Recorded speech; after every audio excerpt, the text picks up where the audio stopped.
Ning Qingshue's first impression of this grass was that it was surprisingly spiritual. She had been feeling true joy ever since seeing that grass. It sounded very absurd, but it was really happening. Ning Qingshue's first impression of this grass was that it was surprisingly spiritual. She had been feeling true joy ever since seeing that grass. It sounded very absurd, but it was really happening. This was just a normal silverheart grass. Although it was a spirit herb, it shouldn't be able to create resonance. What Ning Qingxue didn't know was that it was different from the normal silverheart grass. It had been washed with her blood when absorbing spirit Kai. Even now, there was still a red line visible in the middle of the grass. Ning Qingxue took the water she had been drinking and watered the grass. The grass seemed to have gotten some life force. Ning Qingxue stood up and went inside. The eastern room was half closed as though someone had been there before. Ning Qingxue walked into the room. It was very tidy, but there was some dust on the tea table. The most conspicuous thing was the small medical case on the bedstand. Ning Qingxue walked over and opened the medical case. There were some receipts inside, some bottles and a packet of silver needles, as well as some spare change. It also contained Yi Mo's identity and bank card. The things inside were very strange, making Ning Qingxue frown in confusion.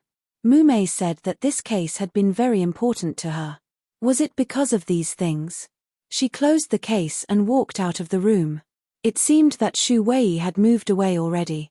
This was the first time Ning Qingxue was actively trying to remember things. She cleaned the house and was prepared to stay here. From Mu Mei's words, it would seem the memories she lost were very important to her. Without anything concerning the company to worry about, Ning Qingxue seemed to have found tranquility living by herself in Ninghai. She suddenly felt like this was the life she wanted. Today was the second day Ning Qingxue was living here. At this moment, she was standing by the flower pot, watering the silver heart grass, when a knock was heard. Ning Qingxue opened the door, and a very clean and nice-looking woman stood by the door.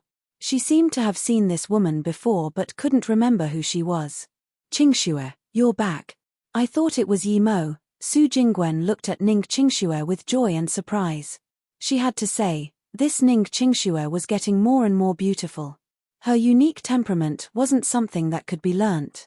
"You are." Ning Qingxue still couldn't remember who Su Jingwen was. Such an excellent girl, she should have some impression at least if she did know her. Was she part of her lost memories? Su Jingwen just remembered what Li Mumei had told her and couldn't help but feel bad. She knew Ning Qingxue had lost some memories, and she happened to be a part of them. "Qingxue, I'm Su Jingwen." Su Jingwen was thinking of some way for Ning Qingxue to remember her. She came to see if Yi Mo had come back but didn't expect to see Ning Qingxue. Ning Qingxue smiled apologetically. "Sorry, Jingwen. I lost some memories, but Mu Mei has mentioned you. Come in." On the stone table in the backyard, Ning Qingxue made some tea for Su Jingwen and said, "Jingwen, you know about what happened to me, right? Mu Mei probably told you. I wanted to come see Xu Wei, but she has left already. I was planning to go find you too, because I wish to retrieve those lost memories but have no way to do so." Ning Qingxue's tone seemed very bland, but Su Jingwen could make out something more, perhaps a little anxiety. "Do you want to ask me about you and Yi Mo?" Su Jingwen asked. Ning Qingxue nodded. I heard Mu Mei say that you're friends with Yi Mo, so." Su Jingwen looked down and spoke slowly. "Although I think of him as a friend, we don't actually see each other that much. Anyway, it was my birthday back then and Mu Mei and you were there. I had also invited Yi Mo, and from Mu Mei I heard that that was the first time you guys met each other." Su Jingwen told everything she knew about Yi Mo and Ning Qingxue. Ning Qingxue listened to all of this and looked at Su Jingwen in shock. If it weren't because Su Jingwen looked like an honest person, she would have thought these words were all lies. According to her, not only had there been a necklace that could protect her but also charms that could shoot fireballs. She had even asked Su Jingwen how to use them once and gone out looking for Yi Mo by herself. Su Jingwen said that she had been putting her life on the line that time.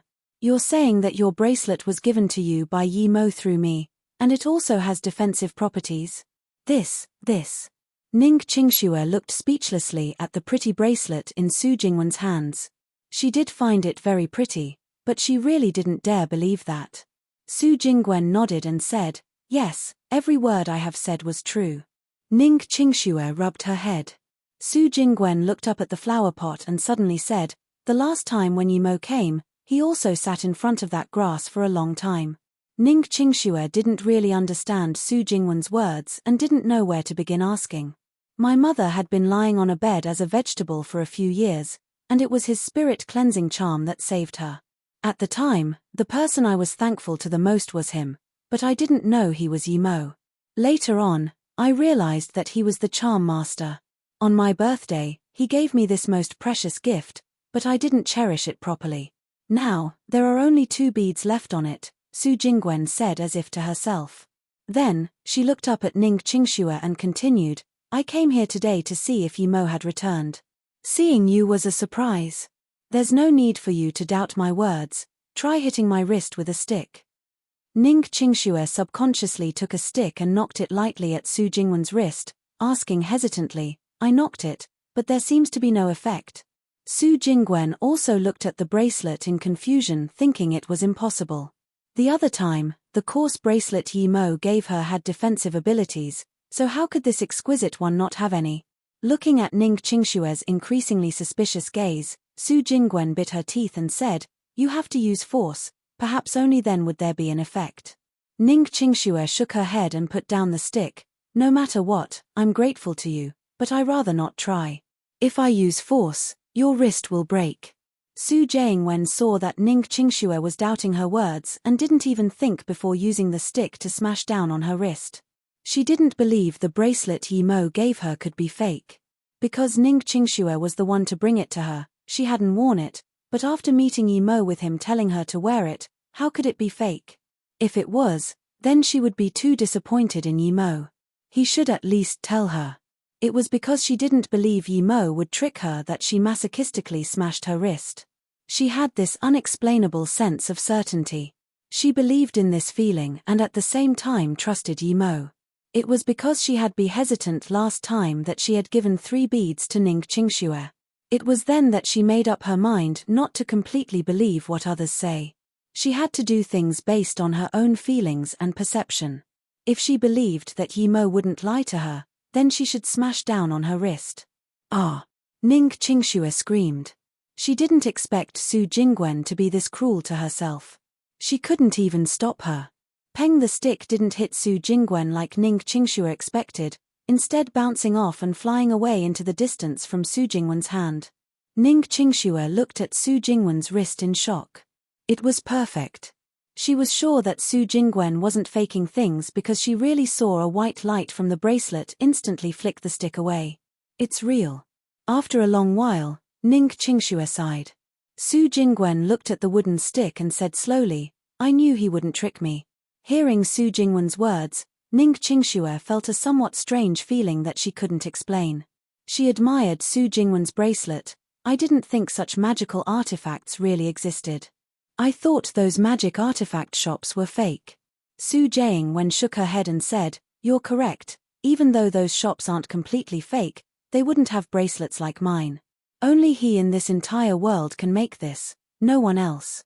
Then, Su Jingwen looked a little dejectedly at Ning Qingxue and continued, "You don't need to envy me. The best defensive artifact is on you. It's the necklace you're wearing at the moment." "What? You're saying this necklace of mine is a defensive artifact?" Ning Qingxue pulled out the necklace and asked in surprise. "What? You're saying this necklace of mine is a defensive artifact?" Ning Qingxue pulled out the necklace and asked in shock. "What? You're saying this necklace of mine is a defensive artifact?" Ning Qingxue pulled out the necklace and asked in shock. Su Jingwen nodded. "Perhaps it's not only a defensive magical artifact but also capable of calming your mind like my bracelet. I don't even get colds anymore. I think seeing how Yi Mo loves you so much, something he gave you wouldn't be ordinary." "You're saying that Yi Mo gave me my necklace?" Ning Qingxue finally understood where her necklace came from, but this only made her more confused. Master Wu Guang said that a Qian Bei of his had made this. Wu Guang was in his 70s. How could his Qian Bei be Yi Mo? Su Jingwen sunk into silence. She knew that Ning Qingxue had lost part of her memories, but don't people usually retain their most important memories? How come she didn't have any impression of Yi Mo at all? Although she didn't like how Ning Qingxue had forgotten everything, Su Jingwen still replied, seeing Ning Qingxue stare at her. Yes, you yourself said it, and I knew that Yi Mo cared about you a lot from your own words at the time, so. Ning Qingxue suddenly stood up. She walked in front of the wooden stick and gave it to Su Jingwen, ordering, Jingwen, hit my face. Su Jingwen took the stick and shook her head. Qingxue, you don't understand what a defensive artifact is. Even though you wear it on your neck, it wouldn't just protect your upper body. Okay, whatever, just hit me, Ning Qingxue nodded.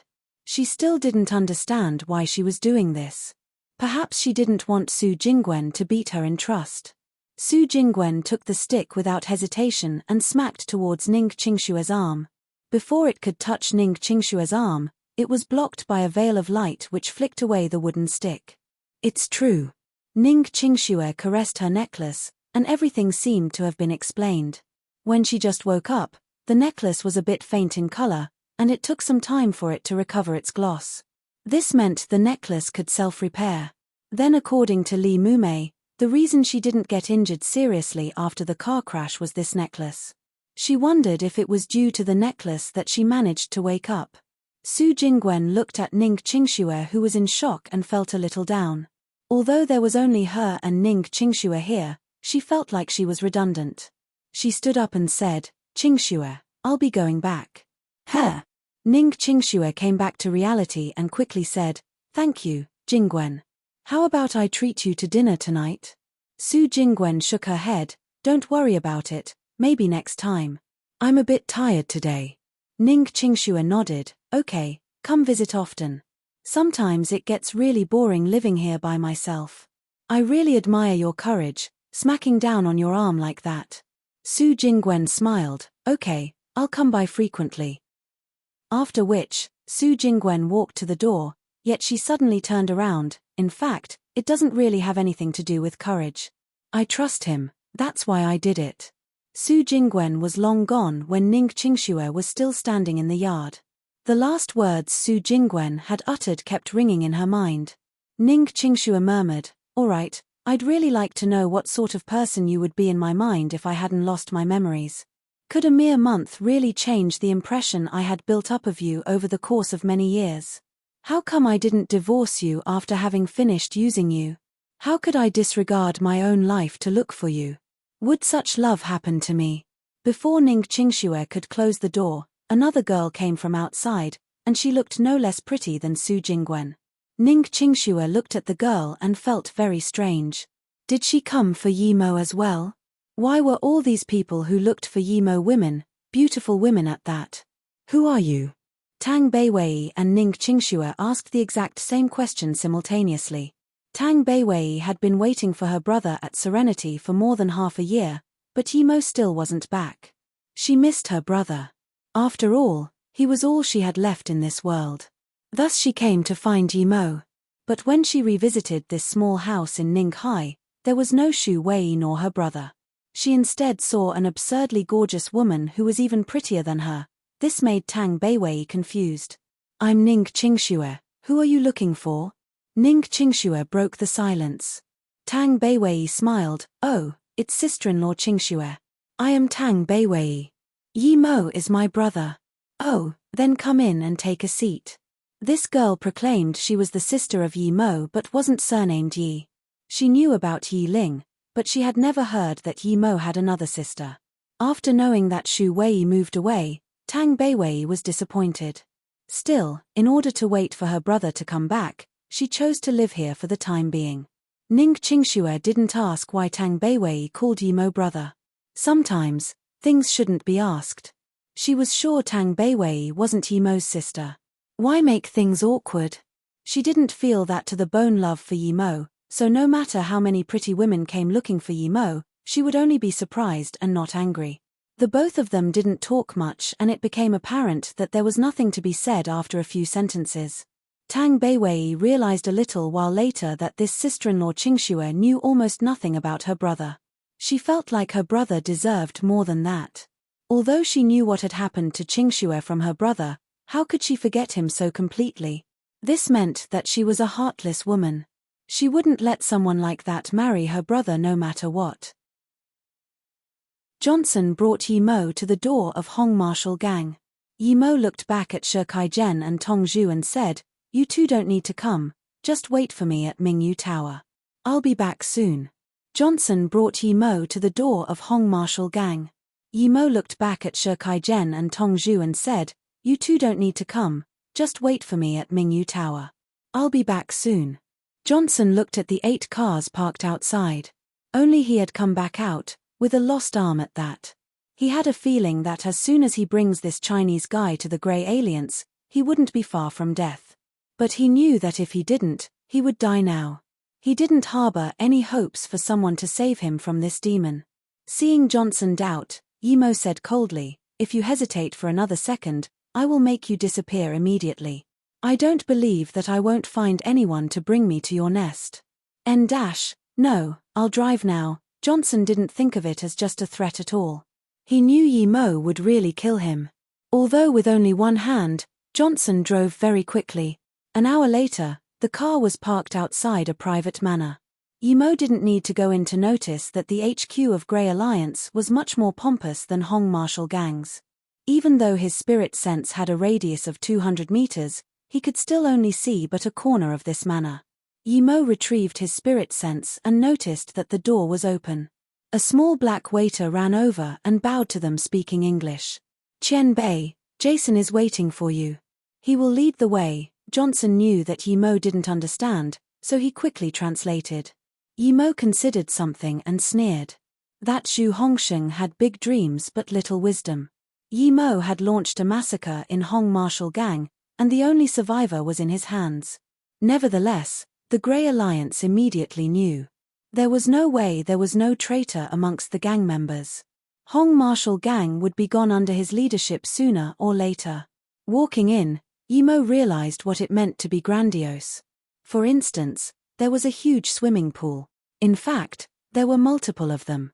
There were also bamboo patches and a football field, as well as a golf course.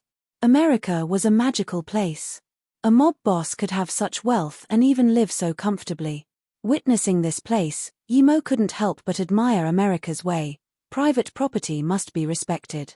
Jason had been in the mafia for so long, there was no way the US government had no evidence of his crimes. Since he was still living freely, it meant he had his ways. The 3 of them walked a few hundred meters further, and an oval-shaped building became visible. Yi Mo sent his spirit sense in. The oval building resembled a gymnasium yet was much smaller. The inside was intriguingly decorated. It looked like the bottom of a frying pan and there were only seats at 20 meters and above. There was a slanted surface for around 20 or so meters. This surface was made of smooth metal and even seemed to be flickering with electricity. Yi Mo could imagine it already. They wanted him to go in and be captured immediately. Such an evil method, even great heaven masters wouldn't be able to escape. Yi Mo suspected that it was completely metal and that as soon as you stood on it, they would electrocute you. Nearby, there were a few cages. Other than a lion, they also contained 2 leopards and a tiger. Yi Mo was sure that this building hadn't been built just for him. He didn't know why Jason had such a construct, but since he had come already, he wouldn't fear it now. Not to mention, he was Kai gathering stage 4 now. He wouldn't be scared of a mere electric house. Yi Mo scanned his spirit sense, and the flying sword appeared beneath his feet, carrying Yi Mo into the house while he was followed by Johnson. As soon as they went inside, the big door leading to the outside rumbled as it fell down to the ground and shut the entrance. The thing was, Yi Mo had already noticed that when Johnson first came in, he was nervous and seemed to be waiting for something. As expected, as soon as Johnson had entered, he rushed to one corner of the construct and started slamming his foot there. Yi Mo watched on coldly. He figured there must be some sort of trap mechanism that could save Johnson. However, he stepped on it for a long time, yet there was no reaction. Johnson had portrayed a sliver of hope on his face before, but it immediately turned into fear as he yelled, "John, you bring our enemies to our door and even lost your throwing arm for the flying knives. Did you really think you'd still get to live?" A cold voice sounded from the top. Yimo scanned this person right away. The voice's owner was in his 60s, but apparently he kept his look very well as he looked less than 50. Yimo knew this person had to be Jason. Jason's Chinese was far less fluent than Johnson's. He looked expressionlessly at Yimo and Spole. They say you're very strong. I heard those 20 people couldn't even last a few minutes in your hands, so today, I'll dedicate my gladiator pan for you to have a taste. Jason's pronunciation was pretty inaccurate, but Yimo could guess what he meant.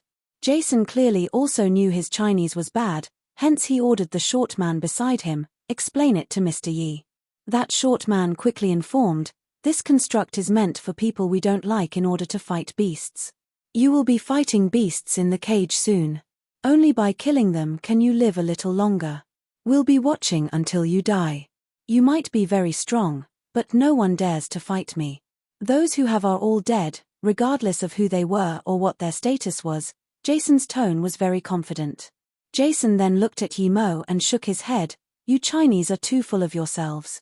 You actually came to my place all by yourself. That Xu Hongsheng is the same. He doesn't know that it would only take a few moments for me to destroy him.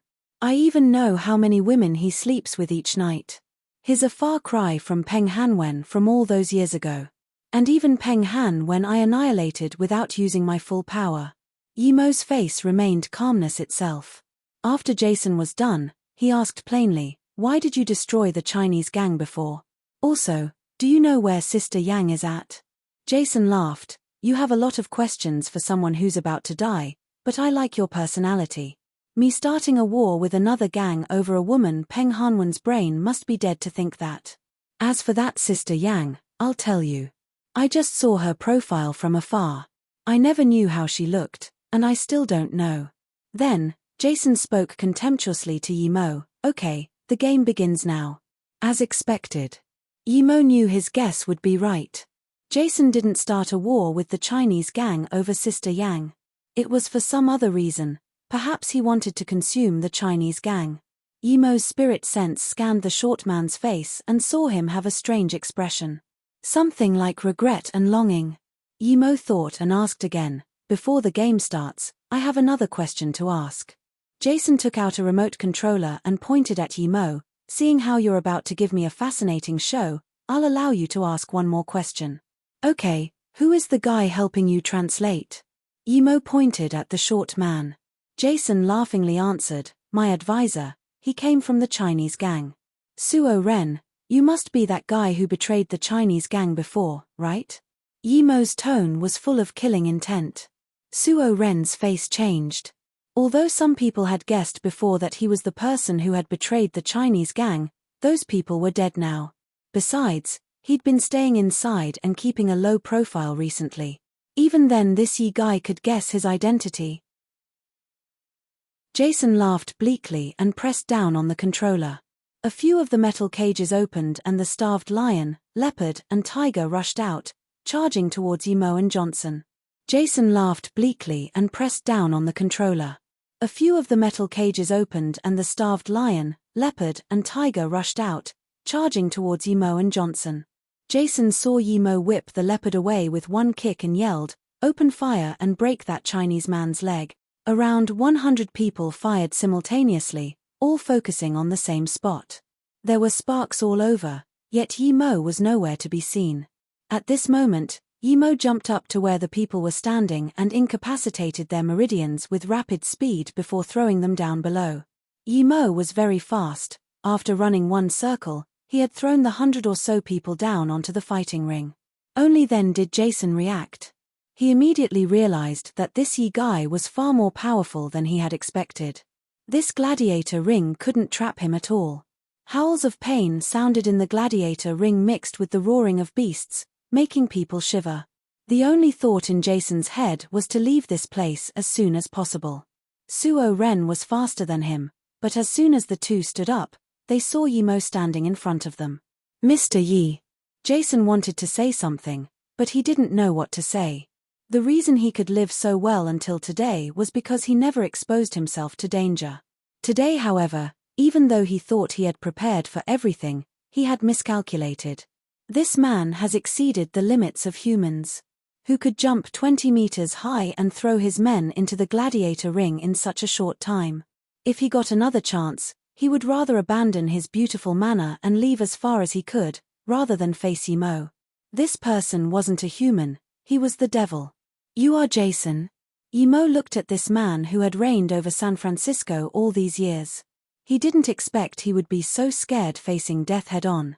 Yes, good sir. I have a lot of money, I'll give it all to you, as long as you have mercy on me. Oh, where is your money? Yi Mo asked candidly. If there was a lot of cash, he didn't mind taking some, he was short on money anyway. Jason saw that Yi Mo was interested in his money and immediately became excited.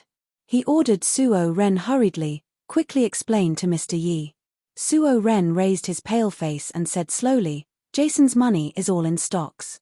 He owns 6 companies and 5 shopping malls. These things can't be turned into money straight away. They need to be sold. But if Jason suddenly sells these things, the FBI will investigate. This way, not only would you not get the money, but it will also cause you trouble. Suo Ren, why are you putting it like that? Jason could tell that Suo Ren wasn't helping him talk and was instead saying that his money couldn't be taken now. If it couldn't, what use was he then? Yi Mo looked at Jason and questioned, in other words, you have no money right now? I do. I still have 50 million in my bank account. Jason no longer dared let Suo Ren help him translate. Yi Mo took out his card and gave it to Jason. Transfer all your money to me as fast as possible. Otherwise, you'll see I don't have much patience. Okay, but after I do that? Jason asked hesitantly. As long as Yi Mo agreed to let him go, he would do anything. Yi Mo declared coldly, don't challenge my patience. I don't have so much time that I can wait for you. If you don't want to, fine by me.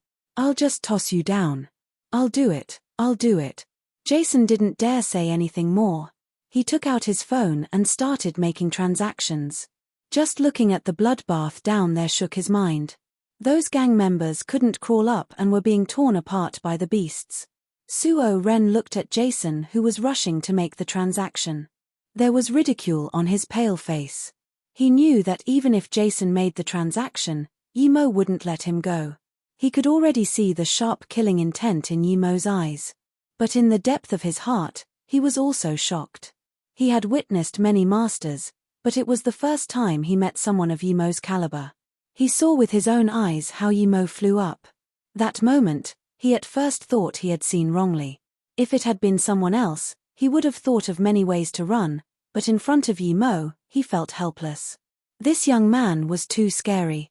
He could tell he was the traitor of the Chinese gang from tens of meters away. It is done. Jason handed the card back to Yi Mo in a fawning manner. Yi Mo took the card and said to Jason, since it's done, you can go down now.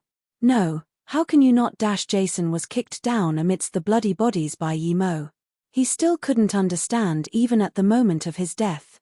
Johnson had told him about the character of Chinese, and being in contact with Chinese people all these years it had been confirmed indeed.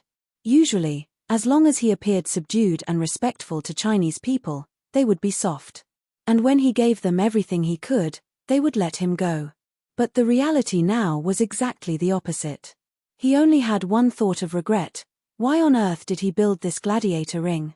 He never would have thought that he would be fighting the beasts in here one day, being the owner of the ring. Suo Ren lacked the resolve to look at the bloody scene and tried his best to think of a way to live. Yi Mo looked plainly at him and said, "You're a smart guy. Tell me how you betrayed the Chinese gang and where Sister Yang is." Suo Ren shuddered and hesitated for a long time. "I just want to live." Yi Mo uttered frigidly, "You don't have the right to argue with me. I can make you talk even if you don't want to. You're worth less than an ant in my eyes. You are the Yi Mo who annihilated Earth Fiend, aren't you?" Suo Ren suddenly asked something completely irrelevant. Yi Mo said plainly, "I am. You're indeed clever and even know about this. But even so, what of it? So it's you indeed. I should have known earlier. I'm such an idiot, such an idiot." Suo Ren murmured for a long time and still didn't reply to Yi Mo's question. Yi Mo sneered, "Since you don't want to talk, then don't blame me. Hold up. Suo Ren suddenly raised his hand calmly. Seeing Yimo wait, Suo Ren started talking. The moment I lay my eyes on Sister Yang, I realized that she was the woman of my dreams. So, I joined the Chinese gang without further thought.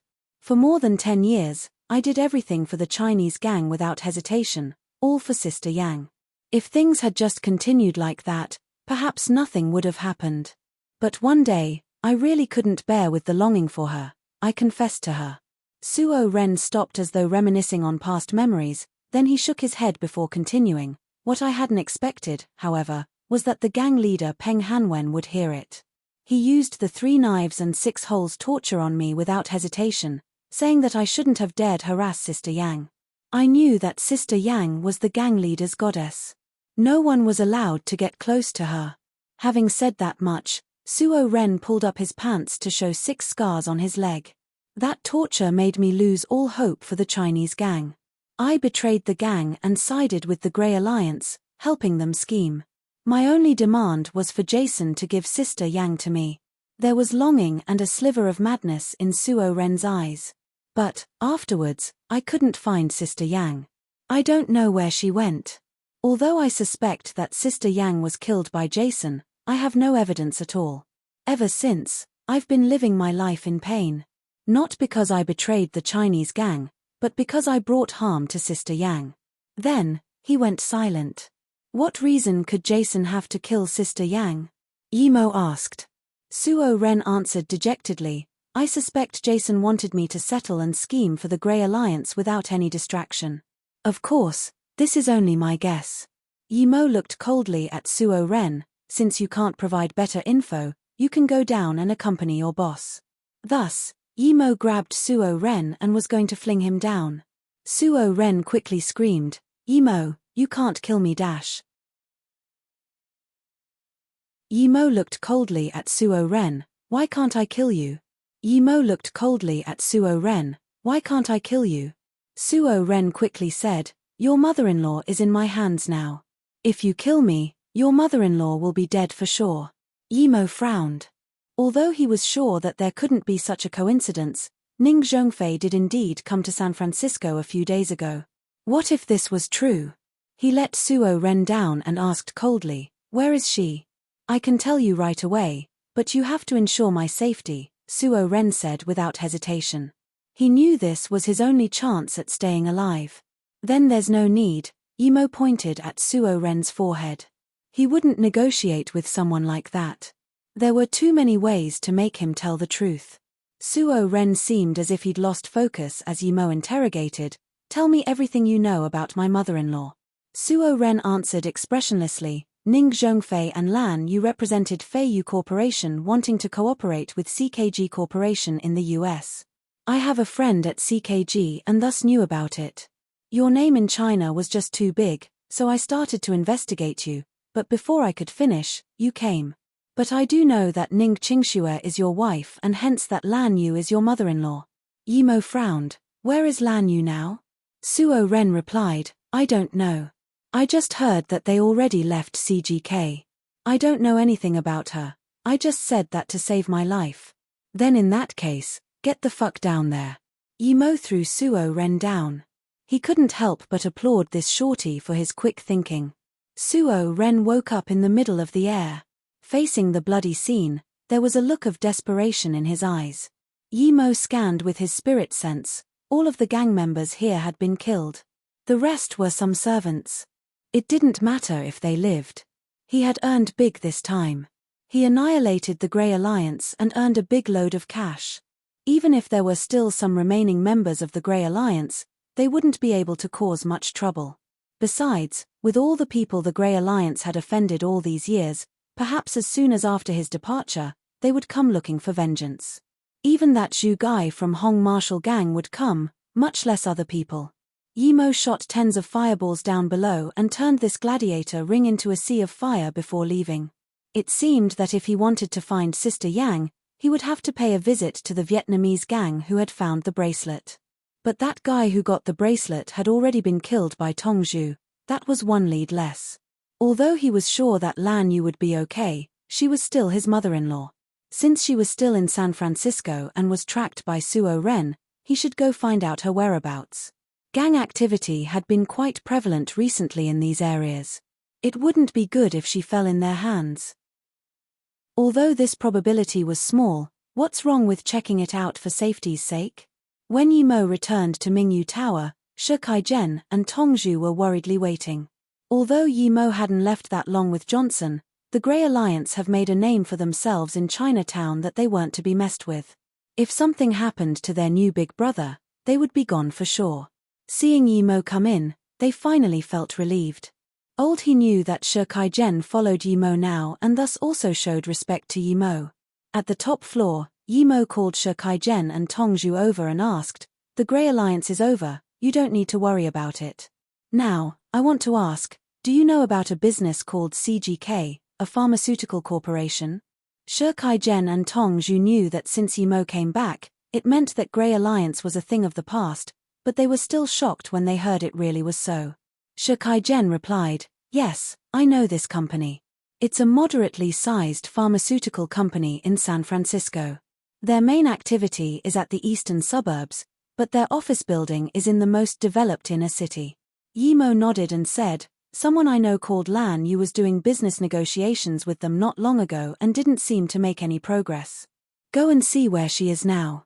You only need to find out where she is, no need to startle her."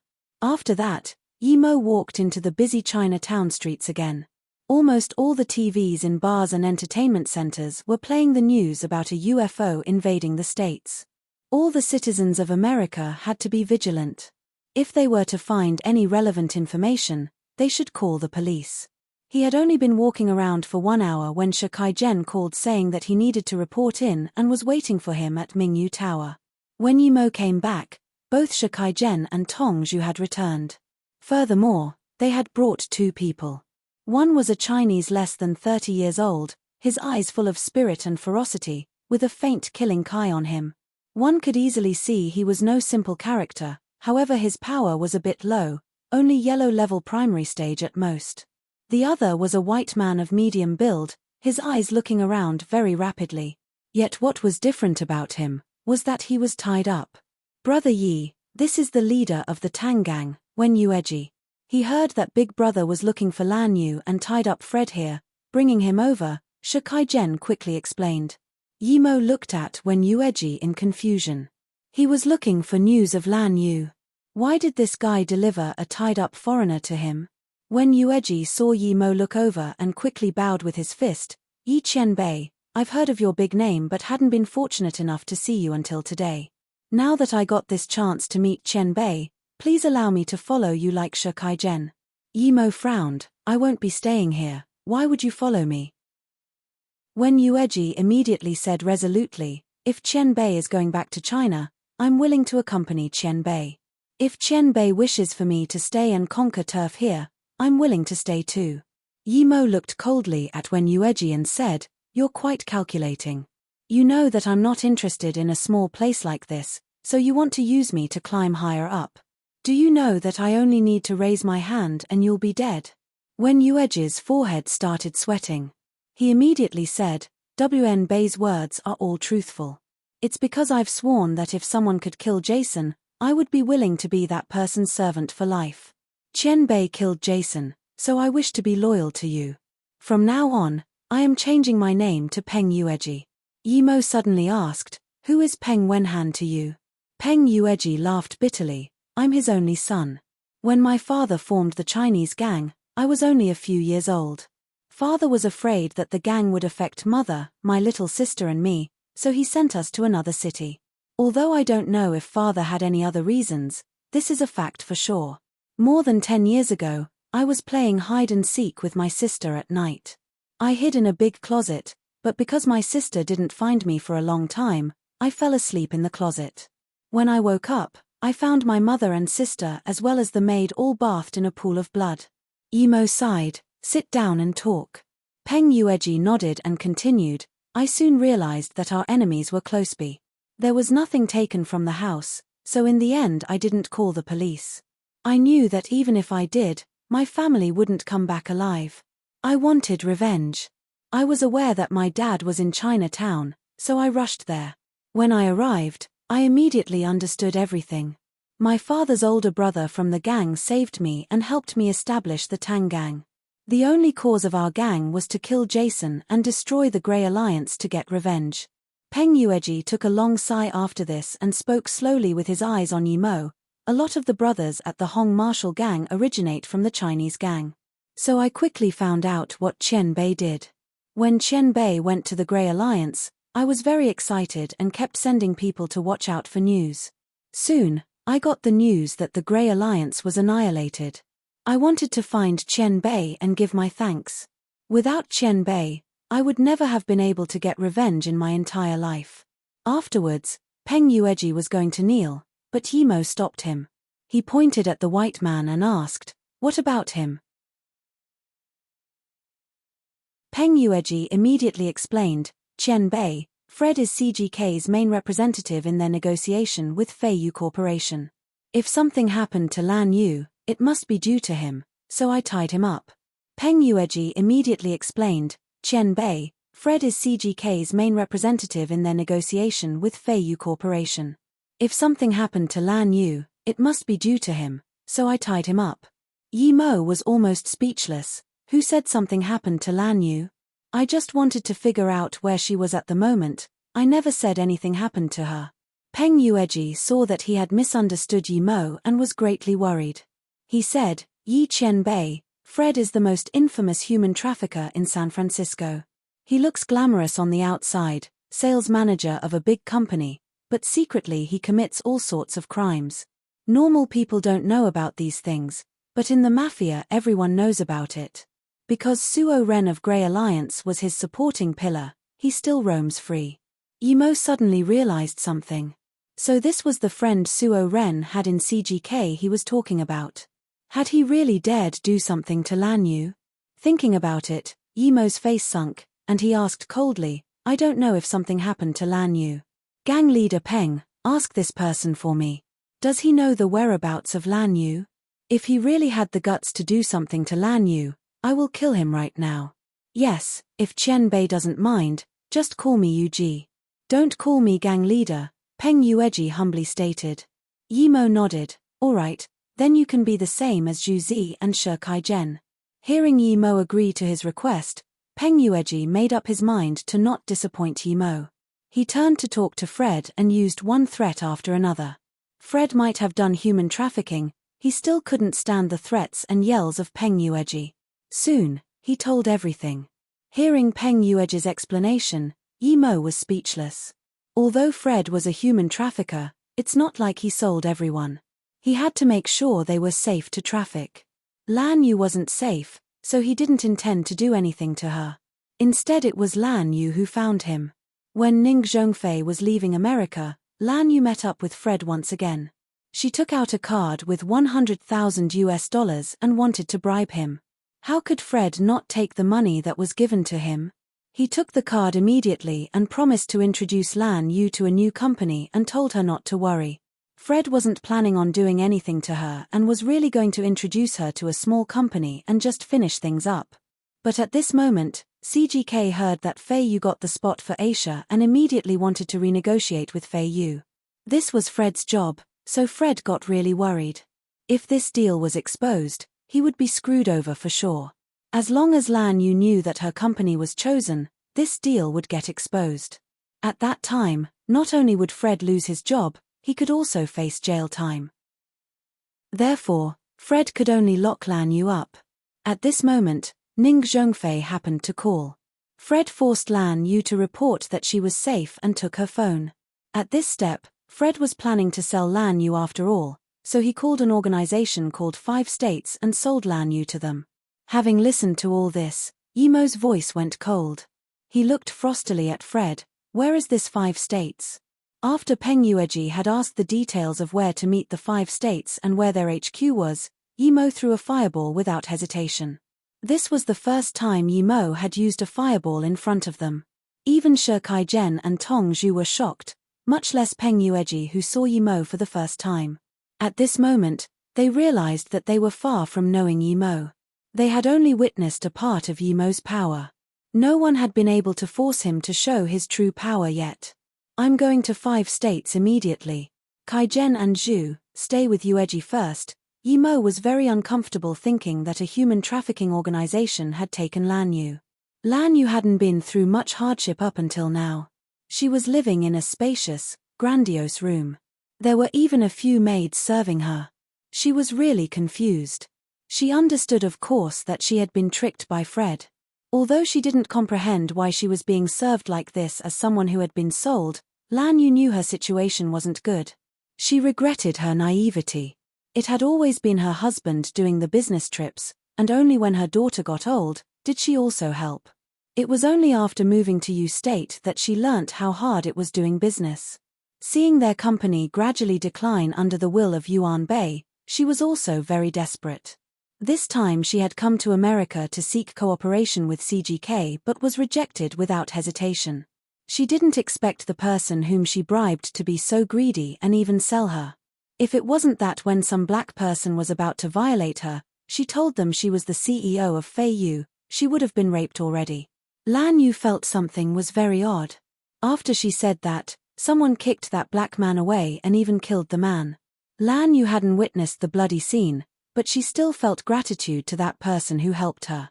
That person was a low-level leader here, so her treatment changed for the better soon. Not only was she moved away from the people being sold, all her belongings were returned to her too. More than that, they also brought her to this luxurious place to live and eat well. But no matter how good the conditions here were, it couldn't stop her desperate longing to go home. If she had known that Fei Yu was going to get the spot, why would she have stayed so shamelessly to negotiate with CGK? Lan Yu wondered though, was Fei Yu's reputation that good nowadays? The person enduring the greatest hardship now wasn't Lan Yu, but the big boss who had just bought this human trafficking organization. Although 5 states was a human trafficking organization, they didn't operate just in the field of human trafficking. The big boss of 5 states was a Chinese man called Shouwan. He only has one arm. Even if Fei Yu had gotten the only spot in the world, they wouldn't care. But this Fei Yu's CEO had another identity. Mother-in-law of that slaughter god Yi Mo. Shouwan knew clearly how strong Ren Shou was. He could make anyone die by his will. He had seen many powerful ancient martial artists try to challenge Ren Shou, yet all of them had died. Aside from that, Shouwan also knew Ren Shou's cultivation method, using other people's lives to increase his own power. When Ren Shou had wanted to kill Yi Mo, he had sent killers everywhere. But this pissed Yi Mo off, and he came to Hong Kong from Chun and in an extremely short amount of time. Even now, Shouwan still didn't know how Yi Mo came to Hong Kong. And exactly this kind of tough guy like Ren Shou was not only killed by Yi Mo, but even the entire Earth Fiend organization, other than him who had escaped with one arm, was completely massacred. Even Ren Shou's base seemed to have been searched by Yi Mo. Afterwards, Shouwan also went to Hong Kong to investigate secretly. Ren Shou couldn't be more dead. Compared to Ren Shou, Nanqing and Metal River was nothing. They had all offended Yi Mo, and all of them disappeared or went into decline. If there was one person in this world that Shouwan didn't dare offend, then it was Yi Mo. He didn't think that Yi Mo wouldn't be able to find him here. He was sure that if Yi Mo wanted to kill him, then even if he hid on the edges of the earth, he would still die. Shouwan fled to the USA, wanting to use this human trafficking business to store up wealth and start another hitman organization. But this business earned just a little bit of name for itself, and he offended someone like Yi Mo. This made Shouwan very annoyed and worried. That's why when he knew that the person he had captured was Lan Yu, he immediately decided to let her eat well and live well and send someone to get Fred. But the people he sent reported that Fred was gone. This got Shouwan even more worried. If he couldn't think of a way, he would be gone for sure. Once Yi Mo came here, he would be done for. Quickly get CEO Lan over here. After finding out that Fred was missing, Shouwan immediately began to worry. His original plan was to capture Fred and ask for forgiveness in front of Lan Yu, but now Fred was missing. Quickly get CEO Lan over here. After finding out that Fred was missing, Shouwan immediately began to worry. His original plan was to capture Fred and ask for forgiveness in front of Lan Yu, but now Fred was missing. Wait, Shouwan stopped his men and tidied his clothes. I'll go myself. Lan Yu was anxiously waiting in the luxurious room when Shouwan walked in nervously. CEO Lan, I'm Shouwan of 5 states. My men are stupid and actually believed Fred's words, so they were disrespectful to CEO Lan. Please forgive me, CEO Lan. Shouwan apologized and made a 90-degree bow. Lan Yu looked at Shouwan in confusion. Since when did human traffickers become so polite to the people they kidnap? Seeing Lan Yu not talk, Shouwan quickly said, CEO Lan, in fact, I tried to capture Fred, but he has gone missing currently. Hence, we haven't been able to find him yet. Although Lan Yu was still confused, she said, I don't need you to say you're wrong, I just want to leave. All I want now is for you to let me go. Shouwan wiped the sweat off his head. No problem, of course you can leave. There's a card here, the password is all ones. Although I know CEO Lan isn't short on money, this is my compensation for all my mistakes. Lan Yu didn't understand what was going on, but this was what she wanted. As for the reason, if she couldn't think of it, she might as well not think about it. When he brought her back onto the streets, Shouwan wiped the sweat off his forehead and ordered, send 2 people to secretly protect her. If anyone dares offend her, don't blame me for being rude. The Luoyu conference was over. Out of all the companies present, the unhappiest had to be the Yuan Bei Corporation. It was the largest pharmaceutical company in China with its power spread all over the globe. More than that, in the Hefeng area, the Yuan family was the local overlord. Even the vice mayor had to consider his words.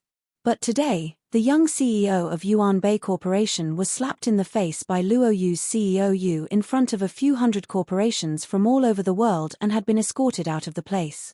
This was a complete insult to Yuan Bei Corporation. Yu Miaodan, I don't care how popular your Luoyu Corporation is, nor who is behind Luoyu Corporation. If I don't send you to the 18th level of hell, I, Yuan Chibing, am a pig. Ning Qingxue, don't think that just because you have Luoyu supporting you, you can forget about everything. When you kneel in front of me begging for mercy, you will know who's boss. Yuan Chibing smashed the last cup on the table and finally calmed down a little. Yuan Chibing always thought himself a calm and elegant person. The reason he was acting out like this was all because of Luoyu and Ning Qingxue. A woman in her 30s wearing a light blue professional dress walked in. She bowed respectfully to Yuan Chibing and then took out a folder handing it to him. Young CEO, this is what I managed to investigate. Luoyu Corporation's sudden rise to fame is due to the support of Hong Kong Mo Family Corporation. Yuan Chibing didn't look at the files and frowned. Hong Kong Mo Family Corporation? Did they know Luoyu had such a powerful product at the time? Who's the big boss behind Luoyu? The woman replied, they aren't registered in China, and their data is completely safeguarded. With our current resources, we can't find out their registration information. Aside from that, there is more bad news. The new health pill they are producing is listed as a military cooperation. It's said that the military is having negotiations with them now. What? Yuan Chibing suddenly stood up. He wasn't dumb. Although he wanted to annihilate Luoyu immediately, he knew this wasn't to be rushed. If Luoyu caught the military's eye, then it would be hard for him to do anything. Although his Yuan family was not bad, they weren't enough in comparison. They couldn't even know much of the inside news. Immediately obtain the recipe for the 2 pills before they start their cooperation with the military. And don't they have a pharmacist called Yu? Take her to Hefeng secretly. As for that Ning Qingxue, HMPH, can a woman I want fly away? Did you find out who is supporting Luoyu? After his moment of anger, Yuan Chibing had returned to his cool countenance. Those who knew him would know this was when he was at his angriest and scariest. The woman replied, we can't tell for now. Yu Miaodan prepared a lot of things herself. She's very capable. Capable? Haha, the more capable the better. I like capable women. Hope she's as capable in bed too. Though this woman is a bit old, she can serve as an entry. Yuan Chibing laughed hysterically. This woman didn't seem to mind Yuan Chibing's laughter and said calmly, Ning Qingxue has for some reason left Beijing. When we found out that she was going to Ninghai, she had already left. She just flew to Hong Kong and is now waiting for a flight to San Francisco. Yuan Chibing stopped. He was confused. This was the glorious moment of all for Fei Yu. How could she, being the big boss, leave? Anyway, the more alone she was, the better it was for him. Have you found out whether she's married? Yuan Chibing asked. Yes, she is. Her husband is the former young master of the Yi family, but because he wasn't welcomed and was found out to be of bastard blood, he was kicked out of the Yi family. After he married Ning Qingxue, he soon disappeared, the woman replied. Yuan Chibing walked to her and grabbed her ass, squeezing and rubbing. All right, not bad. It was unknown whether he was referring to her work or her ass. However, she remained calm and didn't look harassed at all. Just when he was about to reach his hand into her chest, the phone sounded. Yuan Chibing picked up the phone and just spoke a few words before putting the phone down.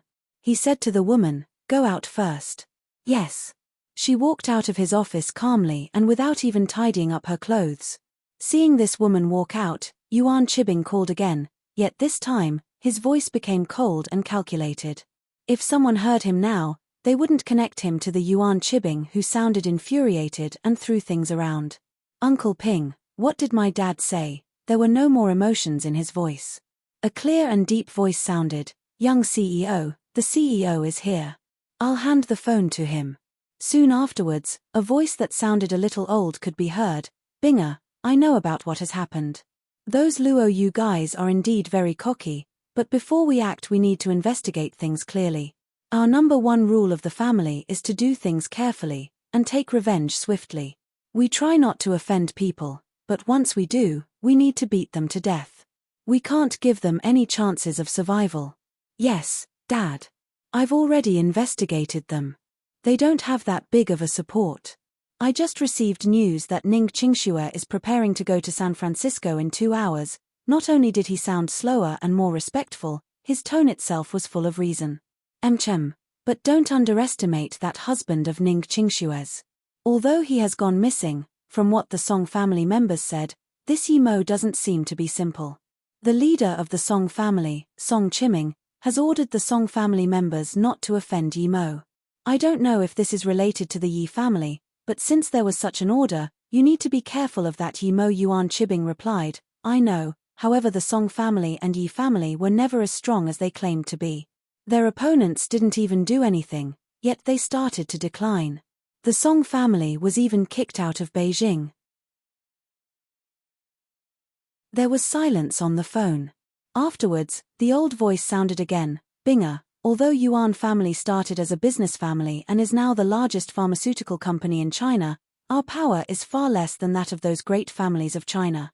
There are many things that we don't know. The Song and Yi family might have declined, who knows if they aren't just showing weakness intentionally. No matter what, you should never underestimate a big family of China, not even the Ning family." There was silence on the phone. Afterwards, the old voice sounded again, "Binger, although Yuan family started as a business family and is now the largest pharmaceutical company in China, our power is far less than that of those great families of China. There are many things that we don't know. The Song and Yi family might have declined, who knows if they aren't just showing weakness intentionally. No matter what, you should never underestimate a big family of China, not even the Ning family."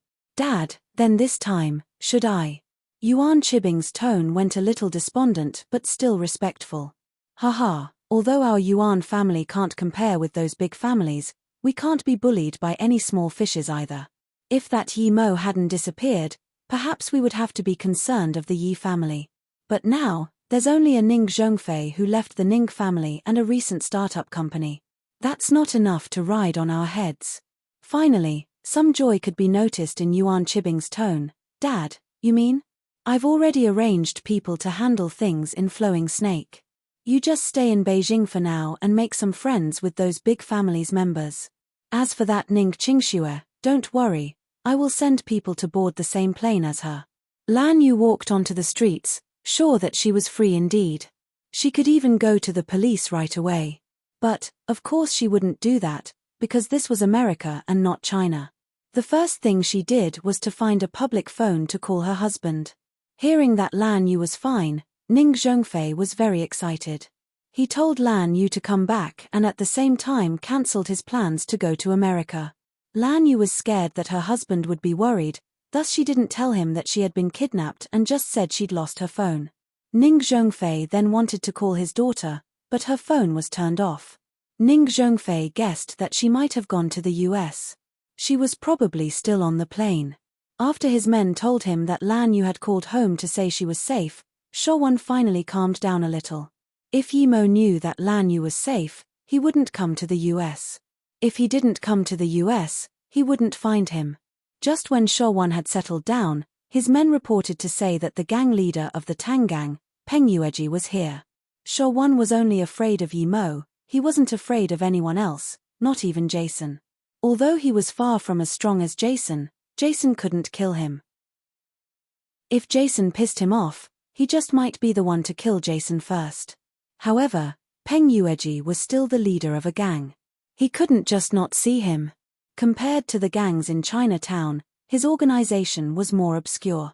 Invite him in. Although Peng Yueji was a gang leader, he didn't have enough importance for him to go out and greet him. When Earth Fiend was renowned throughout the world, who had the right to look down on him? No need, I'm in already, a clear voice sounded and two people walked in. Shouwan knew Peng Yueji, of course. He was also in San Francisco after all. But he noticed that the person who was talking wasn't Peng Yueji. Instead, it was the young man in front of him. As a gang leader, Peng Yueji was actually 3 steps behind this young man. Just when Shouwan wanted to ask who this young man was, he saw his face and quickly got up as if his ass were on fire. 5 states Shouwan greets Yimo Qianbei. Shouwan kneeled down on one knee. He knew Yimo was very capable, but he didn't expect him to come to the state this quick, having the gang leader of Tangang showing him the way. At this moment, it had only been a few hours since Lan Yu left. Shouwan's back sweated uncontrollably. Yimo had come too quickly. Not only was Peng Yueji in a daze, Yimo as well looked confusedly at Shouwan. Peng Yueji knew his reputation wasn't as grand as that of the big boss of 5 states. Although these guys hadn't been here for that long yet, their name was already pretty big. A few small gangs had wanted to chase them away, but they all disappeared in one night. It was unknown whether because Jason didn't care about the small interests here, or because he too was concerned about the 5 states that he didn't do anything about them. Yet today, their big boss was actually kneeling down. You know me? Yimo looked at Shouwan, who only had one arm, and asked plainly. Shouwan quickly nodded. Yes, I was once the leader of Earth Fiend. Qianbei killed that bastard Ren Shou, and I managed to escape with my life. I'm very grateful to Qianbei. Hearing Shouwan's words, Peng Yueji was having tsunamis in his heart. He had never thought that Shouwan was the former big boss of Earth Fiend. Many stories concerning the disappearance of Earth Fiend circled in the world, but none of them were certain. Peng Yueji now finally knew that the hitman organization Earth Fiend that made the entire world cower in fear had actually been annihilated by Yimo. He realized once again that he had underestimated his new big brother. 5 states' fame wasn't that big, but he was sure that if people knew the big boss of 5 states was the former big boss of Earth Fiend, then no one would dare try anything with 5 states. Yimo nodded. No wonder when I killed the GU bugs, 2 of them didn't have full vitality. So one of it was yours. I think there were 2 that escaped. Didn't expect one of them to be the big boss of Earth Fiend. Please have mercy, Yi Qianbei. There was nothing but a deep feud between me and Ren Shou. I'm only grateful to Qianbei and mean no disrespect, Shouwan quickly said. He didn't expect that other than him, there had been someone else who also escaped. Yimo waved his hand. You don't have to put it like that. It's thanks to your own capabilities that you were able to escape. As for those people who try to mess with me, I would never give them a second chance. But I didn't come here to ask you about this today. I think since you know that I'm Yimo, you've done your research on me. With your capabilities, I'm sure you can guess why I came today. Yes, Yi Qianbei. Yesterday, my men were dumb and listened to the words of this guy called Fred. He brought CEO Lan to my place. Luckily, CEO Lan declared who she was, and I immediately brought her to a safe place. I killed those people who brought her here as well as a black man who tried to assault her. Furthermore, I wanted to go kill that Fred, but he went missing, Showon answered with fright. He didn't change anything to the story. Yimo nodded. Since Showon had recognized Lan Yu's identity, he wouldn't dare do anything to her.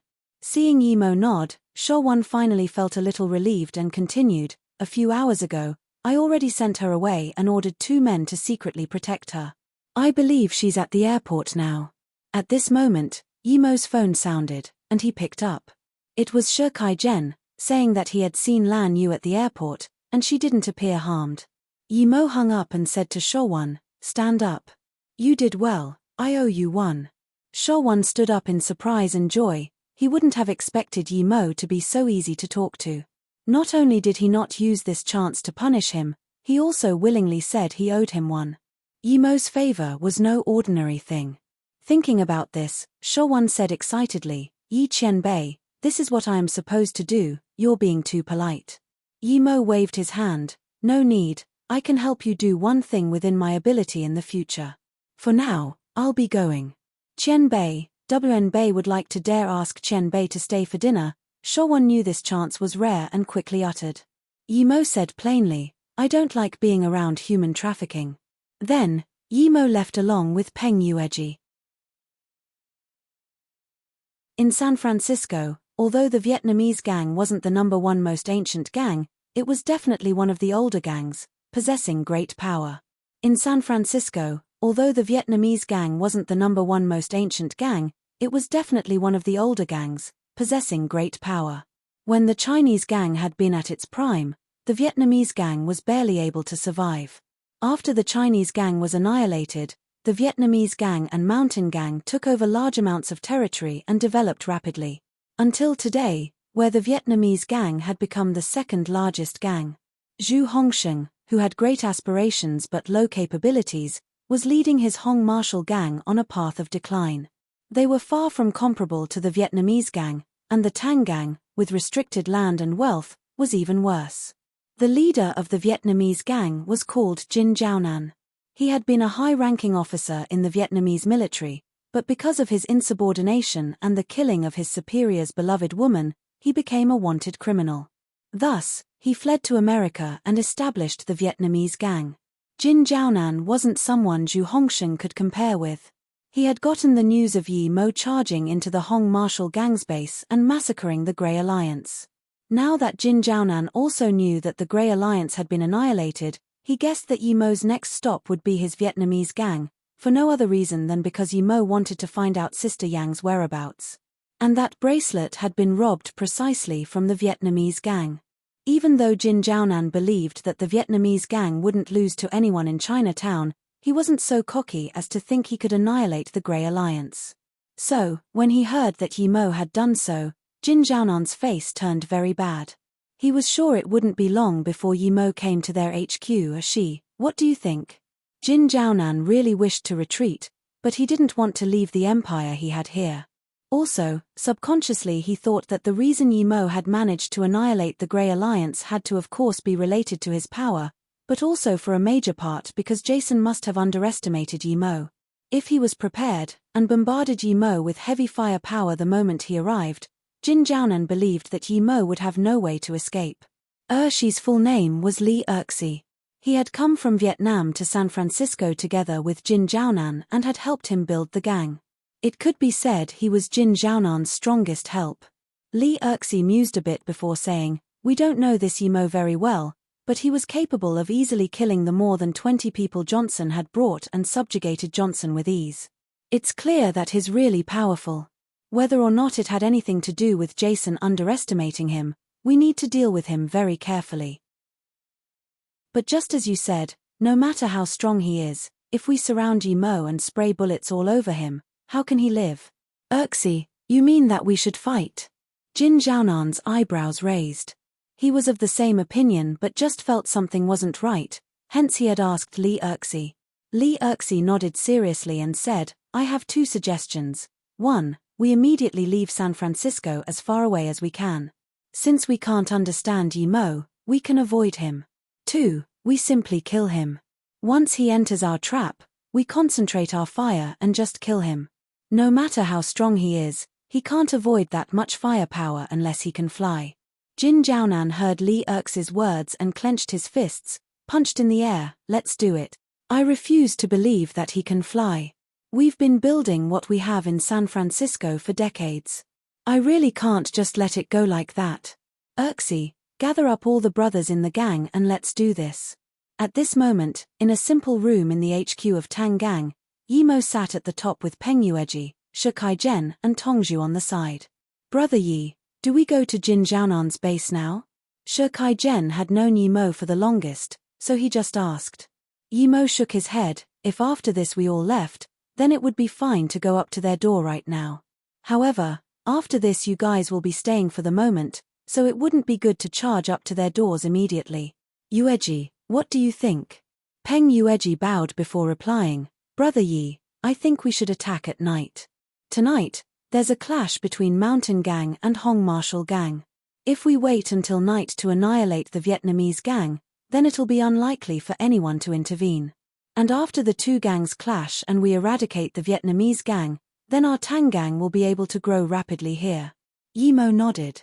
This Peng Yueji had some brains and thought the same as him. Although it was very easy for him to annihilate Mountain Gang, for the Tang Gang to grow afterwards, they would have to get rid of Hong Martial Gang. But the two originated from the same gang, it wouldn't be good to just kill them off like that. Let's do this then. Tonight, I will go to the Vietnamese gang. After Mountain Gang and Hong Martial Gang clash, Yueji will bring people to take over the turf. Take the Vietnamese gang's land too, and grey alliances as well. This expansion was nothing to Yimo, but as for Peng Yueji and company, they were all too excited. In the future, Tang Gang would be the biggest gang in all of San Francisco. The HQ of the Vietnamese gang was at a pier. Yimo believed that they must have already gotten news of him annihilating the Grey Alliance. Indeed, as soon as Yimo arrived, his spirit sense noticed people hiding, ready to ambush him. Although they didn't have as many weapons as Jason had used, some of them even took out rocket launchers. The moment Yimo stood in their trap, all these attacks would come smashing at him.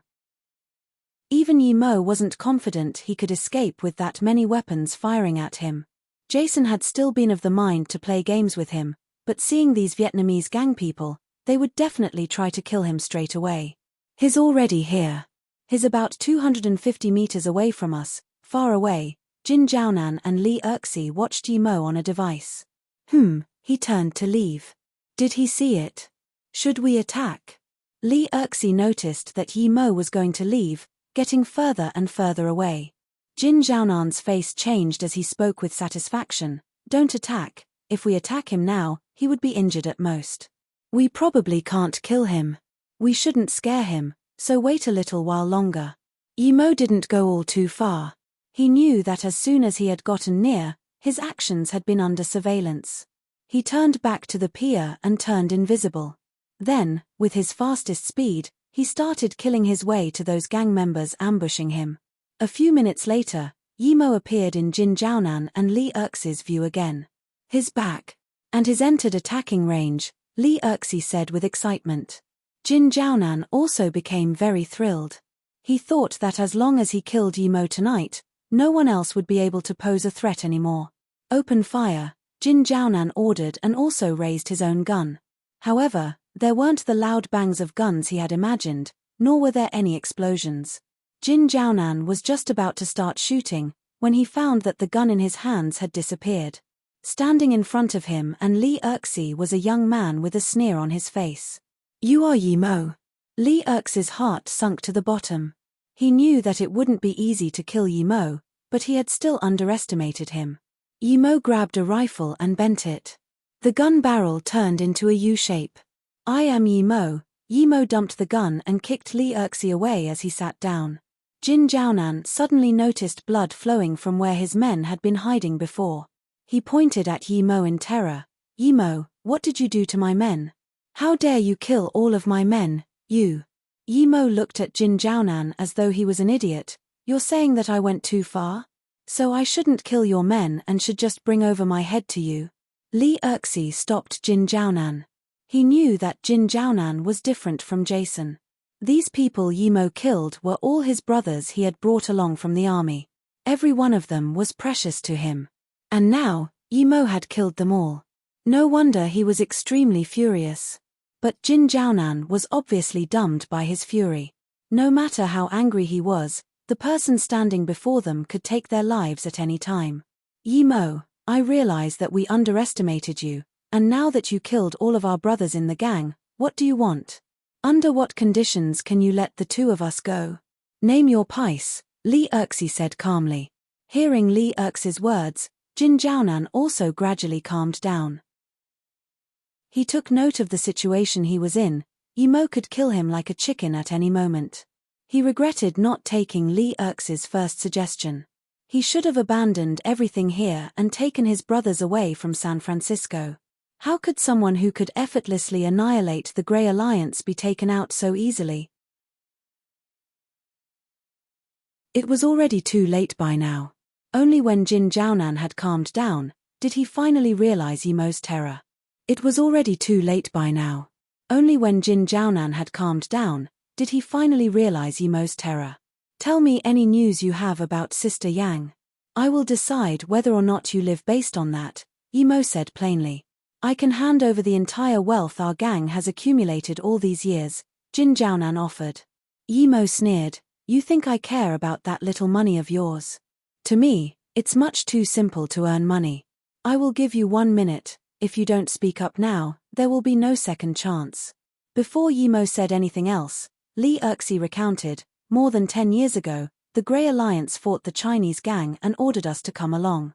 At that time, our power was too weak, so we didn't dare disobey. We could only send out 10 of our brothers to help. 2 of them indeed met Sister Yang. A guy from the Chinese gang who was protecting Sister Yang killed one of our brothers, while the other brother escaped. And then recently, I heard that you got that bracelet from one of our men. It turned out that that bracelet had been taken from Sister Yang by the brother who escaped. He had reported that although he had seen Sister Yang, she had escaped. Aside from that, he never mentioned anything about getting a bracelet.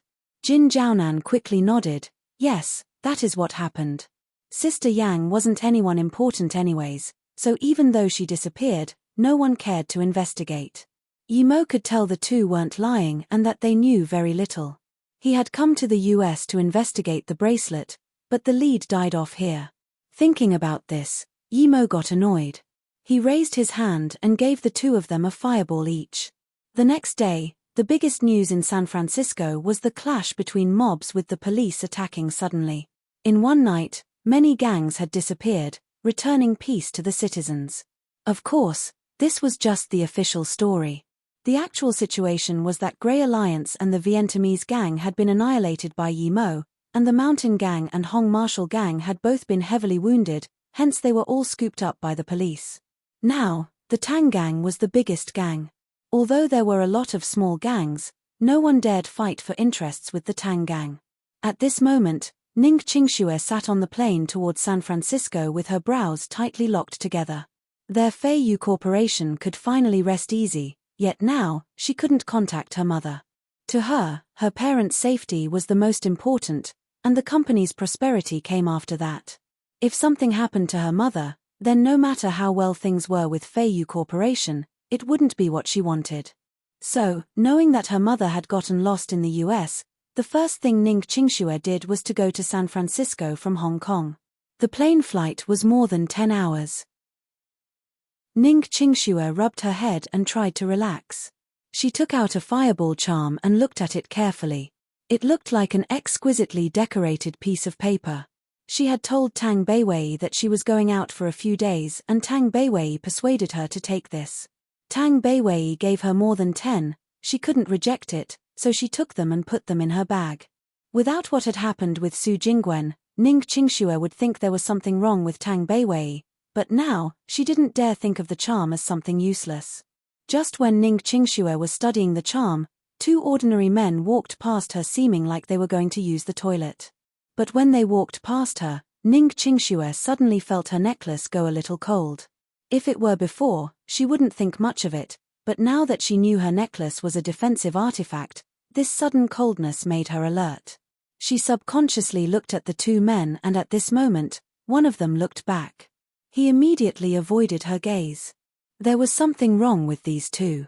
Ning Qingxue quickly stood up and wanted to report this suspicious situation, but the moment she did, the middle-aged woman next to her suddenly pointed a gun at her and said softly, "Mrs. Ning, please don't move around, my gun isn't very obedient." At this moment, Ning Qingxue had understood that these people were targeting her. She sat down slowly and looked coldly at the woman. "Who are you? What do you want? You don't need to worry about that, you just need to remember that you're under our control now. We're not hijacking the plane though, we're here to invite Mrs. Ning to be our guest," the woman smiled. In her eyes, it was really an insult to her identity to use a gun against a weak woman like Ning Qingxue. Ning Qingxue didn't feel very anxious and declared frostily, "Tell me who you are, Elle. If you don't, I will resist immediately." The woman smiled, "It's fine if I tell you. However, it's not because I'm afraid you will resist, but because you will soon see that person. His surname is Yuan, shouldn't have annoyed him. So it's that scum," Ning Qingxue sneered. She didn't think that Yuan Chibing would be this bold to abduct her on the plane. The two men didn't come back, but Ning Qingxue was sure that they were watching her from close by. Seeing Ning Qingxue quieten down, the woman didn't say anything further. Their mission was to watch Ning Qingxue until Yuan Chibing came over. "Nobody move. We are simply hijacking the plane, not killing anyone. But if someone doesn't do as told, then don't blame us." The two men suddenly took out their guns and pointed at the passengers. Ning Qingxue was stunned. Was Yuan Chibing crazy? No matter how much power he had, can he really hijack a plane? Is he not afraid of dragging the Yuan family into a bottomless pit? Ning Qingxue subconsciously looked at the woman beside her and noticed that she was very shocked too. Ning Qingxue immediately realized that the thugs and the woman weren't from the same group. They just happened to be on the same plane. Although Ning Qingxue was calm, not everyone was as calm as her. A fat man immediately screamed and ran off from his seat. Bang! Blood spilled and he crashed onto the ground. The plane was silent, even the cries of children were stopped by adults. There was only suppressed sniffing. At this moment, the plane suddenly started shaking. Some people's faces were already getting pale. Bang bang, there was the feeling of losing balance. Everyone feared that it was the end, the plane was crashing. The plane became boisterous again. Two white men who just got up were immediately shot. As they fell, the two thugs yelled again, "Everyone sit down. Anyone who disobeys will be executed immediately." At this moment, the plane finally stabilized and seemed to be gradually ascending.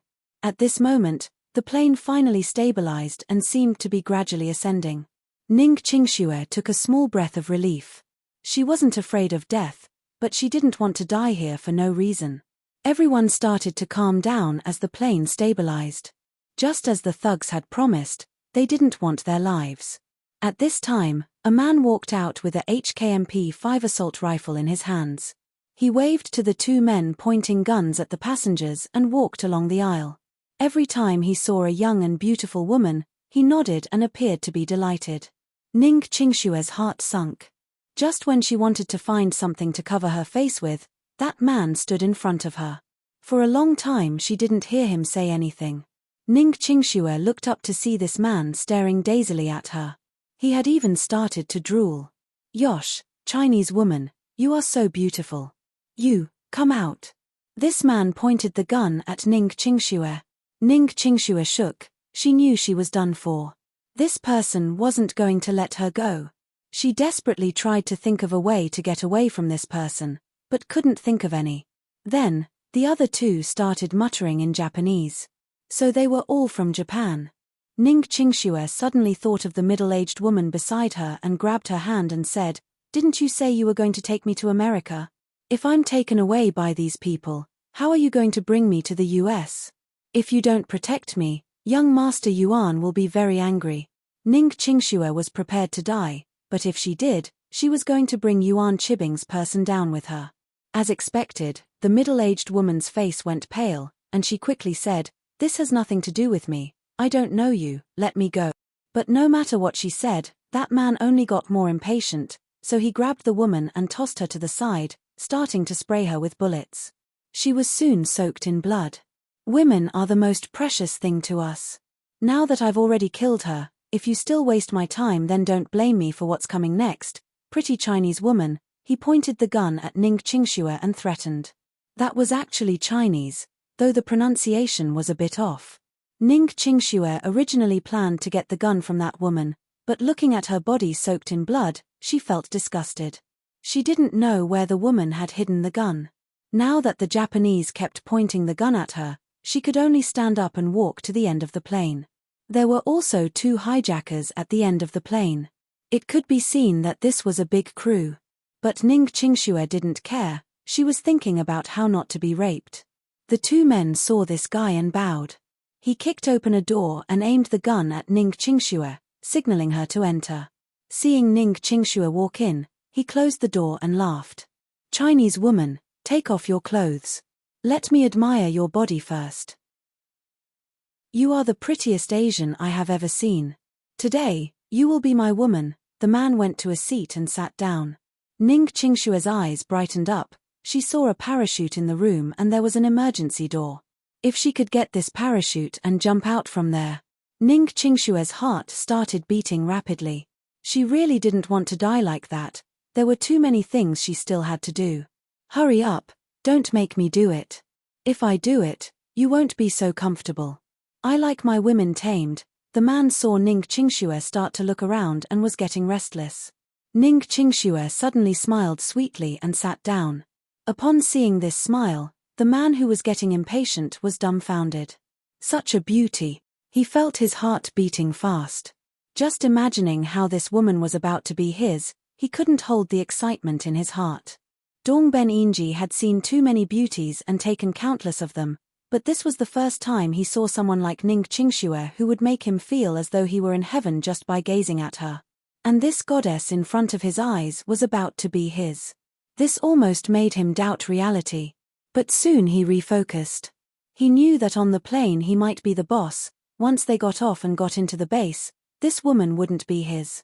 I'd like to know why you hijack a plane yet don't want money. Why do you need such a big plane? Ning Qingxue asked. Her hand was grabbing onto a fireball charm. The question was just to distract him. She didn't know if the fireball charm Tang Beiwei gave her would be of any use. If it wasn't, she would be no match for this guy. So, she didn't dare use the fireball straight away.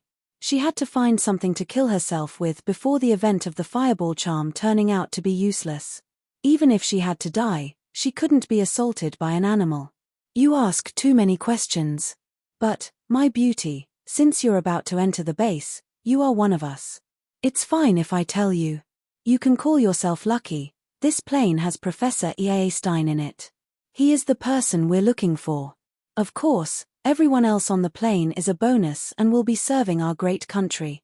You should be honored that you're about to be a part of our great empire, Dong Ben-Inji said with pride. Professor E.I.A. Stein? The 2 times Nobel Prize winner for chemistry? Ning Qingxue was really shocked. She didn't expect the professor to be in Hong Kong and take the same plane as her to San Francisco. What did these people want a chemistry professor for? Ning Qingxue suddenly figured, did these people want to start World War III? She suddenly thought of one more thing and said, 3 years ago, a nuclear physicist called Werbro disappeared on a passenger jet. 5 years ago, the electron specialist Pili. They. Dong Ben-Inji laughed, your imagination sure is good. But yes, you're right.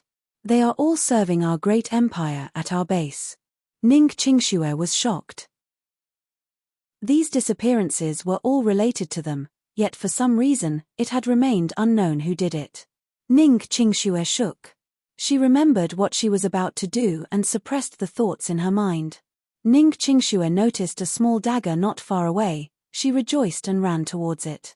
Dong Ben-Inji saw this and sneered. He sent a palm towards Ning Qingxue. Thud. Ning Qingxue grabbed the dagger as Dong Ben-Inji was blocked by a white barrier which shocked him away, sending him crashing into the metal wall. Dong Ben-Inji looked at his palm in astonishment. It was red as though he'd just slapped a very hard surface. He looked at the woman, and there seemed to be nothing in front of her. Grabbing the dagger, Ning Qingxue rejoiced. This defensive necklace was useful indeed. She could rest easy now, Even if her fireball charm turned out to be useless, she could commit suicide with the dagger. At this moment, Ning Qingxue was full of gratitude towards Yi Mo. If it wasn't for Yi Mo, that palm would have injured her, and there would be no way for her to get the dagger. Dongben Yinji seemed to notice something was up and grabbed the gun beside him. But before he could raise it, Ning Qingxue threw out a fireball charm saying Lin. Rumble. A ball of fire flashed, deforming Dongben Yinji into a mess of flames. The fire burned rapidly, and it took just a few moments for Dongben Yinji to be turned into charcoal before he even had time to cry. Ning Qingxue looked at this scene in shock and couldn't make sense of it. She was still wondering if the fireball charm would be useful or not, when instantaneously, it turned a living person into charcoal. There was not a single drop of blood left. An extreme sense of disgust surged up and Ning Qingxue started vomiting. Her brain was in chaos, still not comprehending fully what had just happened. After a long while, Ning Qingxue calmed down and eventually wrapped her head around things. Everything that just happened was real. She quickly walked up and grabbed the gun. So these fireball charms are genuine too, Ning Qingxue murmured. If what had happened didn't seem so real, she would have thought she was dreaming. So these fireball charms are genuine too, Ning Qingxue murmured. If what had happened didn't seem so real, she would have thought she was dreaming. Bang bang, there were 2 more gunshots, and Ning Qingxue just realized her current predicament. She was still on the plane and these people seemed to be hijacking it to some base. If she went into that base there would be no way for her to ever run away. Thinking about this, Ning Qingxue no longer dared to hesitate and quickly set up the parachute. Luckily, she had learnt this in uni. Ning Qingxue put the parachute on and grabbed a big bag, putting in some food and water. Then, there were more gunshots as someone seemed to be walking over. Ning Qingxue quickly opened the emergency exit and jumped off. In one night, the San Francisco mafia powers had been washed over. However, the government was busy investigating the alien invasion and didn't have time to care. With another plane from Hong Kong to San Francisco suddenly disappearing, this increased the government's efforts in the alien investigation. Yi Mo left Shi Kaizhen and Tong Zhu here to help Peng Yueji develop Tang Gang while he went back to Beijing. Since he couldn't find out where Sister Yang was, there was no point in staying in the US. He had too many things to do, the main thing being to gather herbs and go to the small world to get revenge from Tai Yi. Returning to Beijing, Yi Mo already knew that the Luoyu conference was long since over and that Fei Yu had been chosen. Yi Mo was very happy with this. It didn't matter if other companies gave Luoyu more benefits than Fei Yu. He felt it was right to help his father-in-law out. Moreover, Yi Mo believed that even though Ning Qingxue lost her memories for the moment, one day, she would remember everything again. Ning Qingxue was someone he loved, and she was his wife. He wouldn't let their family's company be dominated by the will of another company. Yu Miaodan and company had already gone back to Flowing Snake.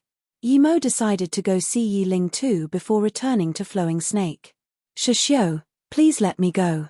Can't you give me a chance to pursue happiness? If you really like me, let me go. Stop pestering me, a crisp woman's voice sounded, but what caught Yi Mo's attention was the name Shishio. Yi Mo looked up and saw Shishio standing not too far away. There was a young girl standing in front of him. She looked not bad, but because of the way she dressed, Yi Mo didn't like her. Yi Mo was surprised to meet Shishio here. Ever since he left Ninghai Uni, he had never seen him again. And due to all sorts of things later, he didn't have the time to go looking for him. Now that he saw Shishio, Yi Mo was very happy and walked to him. Tan Tan, you know my heart for you. Why are you still leaving? Those people are lying to you. Tan Tan, don't leave, we can start again. Believe me, we can start again. Shishio was about to cry. Yi Mo frowned, and stopped his steps. Start again, the girl sneered. Start again with what? You don't even have a job now, and you're about to go to jail. Are you going to drag me with you? If you really want the best for me, then please let me go. You gave me this necklace, now, you can have it back. The girl dumped a platinum necklace in Shishio's hands. Please don't come looking for me again. Then, Tan Tan turned to leave. Shishio suddenly called, Tan Tan, if you don't come back, You will never see me again. Tan Tan turned around and looked coldly at Shishio, declaring, Sure, threatening me with death? Then go die. I will be happy if I don't see you. Afterwards, a red sports car came over and parked not too far from Tan Tan. Tan Tan, get on. The windows of the car opened, revealing a fat, coarse face. Tan Tan smiled and ran over. She opened the door and kissed that coarse face. Shishio looked on the side in shock. There was no more blood running through his face. Imo sighed. He felt this world was becoming more and more like his world. In Luoyu continent, power was everything. Here, money was everything. There was no difference. Imo walked in front of Shishio and patted him on the shoulder. Brother, you're a man, why worry about not having some woman? Although this woman looks not bad, it's better to stay away from her. Shishio turned his head over numbly, but soon his face was colored in surprise. Imo, it's actually you? I went to look for you a few times but never found you. As though the trauma from the girl had disappeared, there was only joy in his eyes. Imo was his true friend. After graduation, he realized that although many students were polite and nice to him, once something happened, they all stayed away from him in fear of being dragged down with him. Imo studied Shishio. His hair was messy, and he was dressed very casually. He seemed miserable. Shishio, what happened to you? Why are you like this? Didn't you say you had a place to go after graduation, a government department or something? Imo asked strangely. Shishio's eyes went dull, and the joy of seeing Imo faded a lot. Imo noticed and knew something big must have happened to Shishio, so he said, let's find a place to talk. Shishio nodded and after a while asked, Imo, how have you been after graduating? I had some things going on before graduation, so I wasn't able to connect to you. And then, when I went to find you, you had already left Ninghai. Imo smiled, I've been quite well recently, I even earned some money. Shishio looked at Imo's clothes. Although they were clean and tidy, they didn't seem to be very good brands. He knew Imo's character, he loved face, so Shishio didn't point it out. However, he didn't know that the Imo in his impression was completely different to the current Imo. Imo was really grateful to Shishio. If it wasn't for him, he might never have woken up and may have disappeared forever. And, Shishio had been truly nice to him, he was genuine. Let's go drink, Imo pointed at a bar not far away. Ah! Shishio looked at the name and shook his head, Wutong Bar, you need a gold card for that and it's very expensive. Let's go to a different place. You need a gold card. Imo hesitated. He didn't care about money, but he didn't have the gold card. He couldn't just steal one again like last time. Imo didn't want to do that just for finding a place to talk. Then let's go to a different place. Just after Imo finished, he saw a woman carrying a child standing in front of him. Aren't you my savior? Dr. Mo. This woman walked in front of Imo and bowed while calling out in joy. It's you. Imo also recognized the person. It was that girl he met on the train. He remembered her name to be Wang Yang and that she had been infertile. Then, he gave her 3 herbs and now, she was carrying a child. It seemed she was cured. Wang Yang pulled the man beside her excitedly and said, Da Wei, this is the Dr. Mo I told you about. Who would have thought I'd see him here today? The man heard Wang Yang's words and quickly bowed to Imo. He was really grateful to Imo. These past couple of years, although they had saved quite some money, they hadn't been able to get a child which troubled them greatly. Hence, they thanked Imo from the bottom of their heart.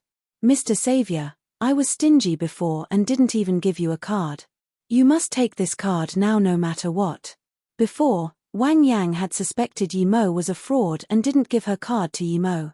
She regretted it so many times afterwards. So the moment she saw him, she took out a card. Imo waved his hand, no need that, I still have some money and don't really need it. But, I don't have a gold card for this bar. If possible, can you two bring us in? Yes, of course. The man pulled out his gold card and gave it to Imo. Although Imo wore ordinary clothes, he had experienced far too many things doing business.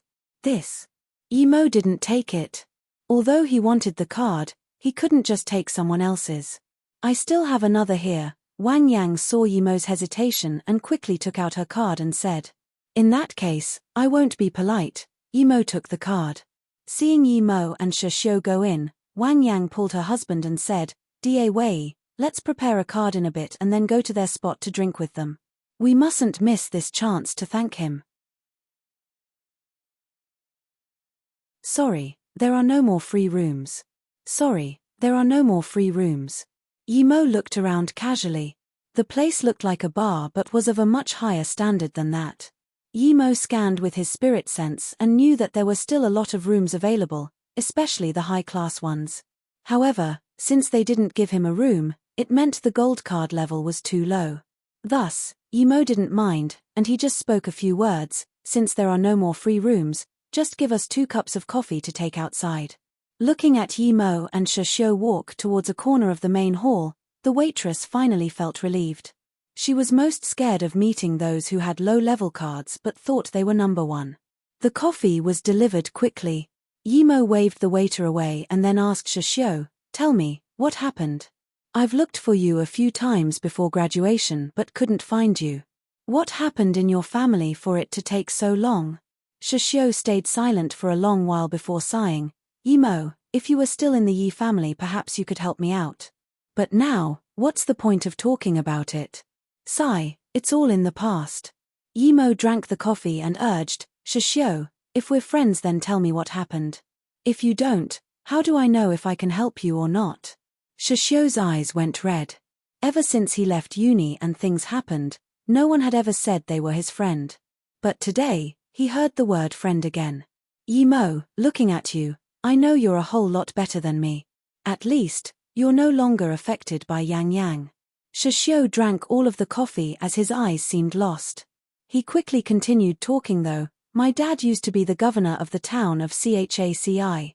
The reason I said I had a place to go to after graduation was due to my dad. After graduation, I was able to become a government official at the office in the local government. And due to my achievements and my dad's connections, half a year later, I rose to the position of vice manager. Yi Mo frowned. Although he didn't understand politics in China, half a year after graduation and he became a vice manager, this was too fast.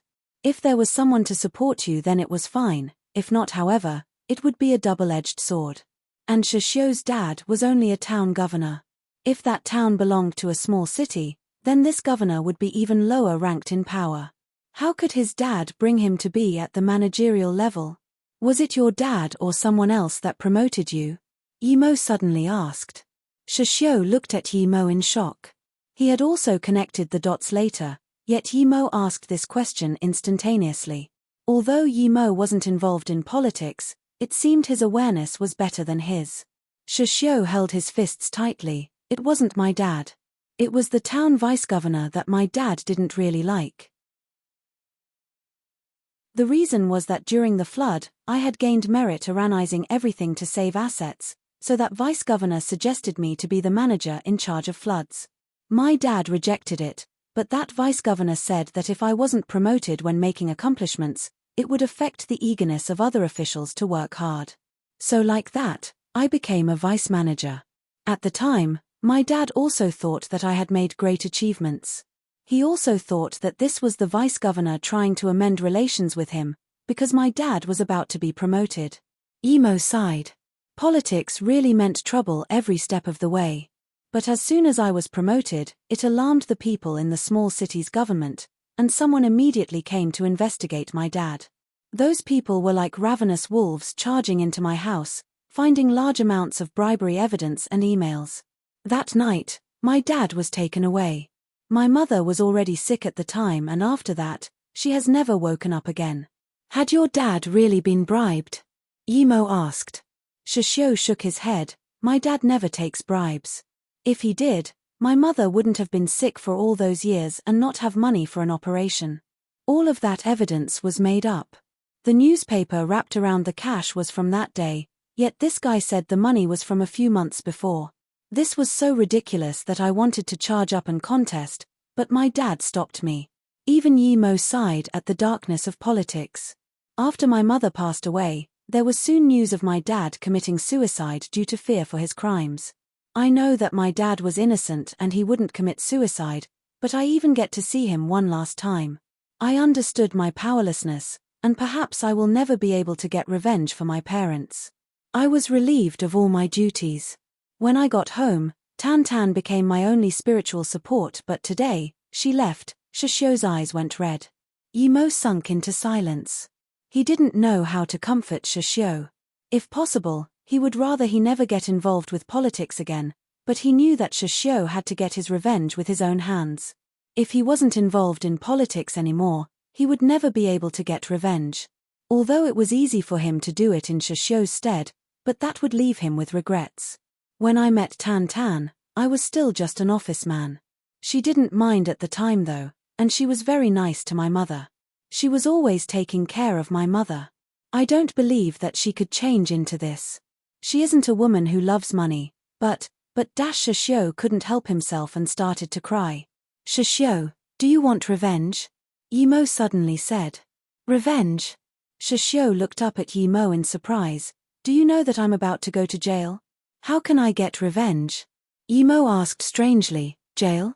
Weren't you already relieved of your duties? Why are you still going to jail? Shishio sighed. After my dad was taken away, I went around borrowing money trying to get my dad out.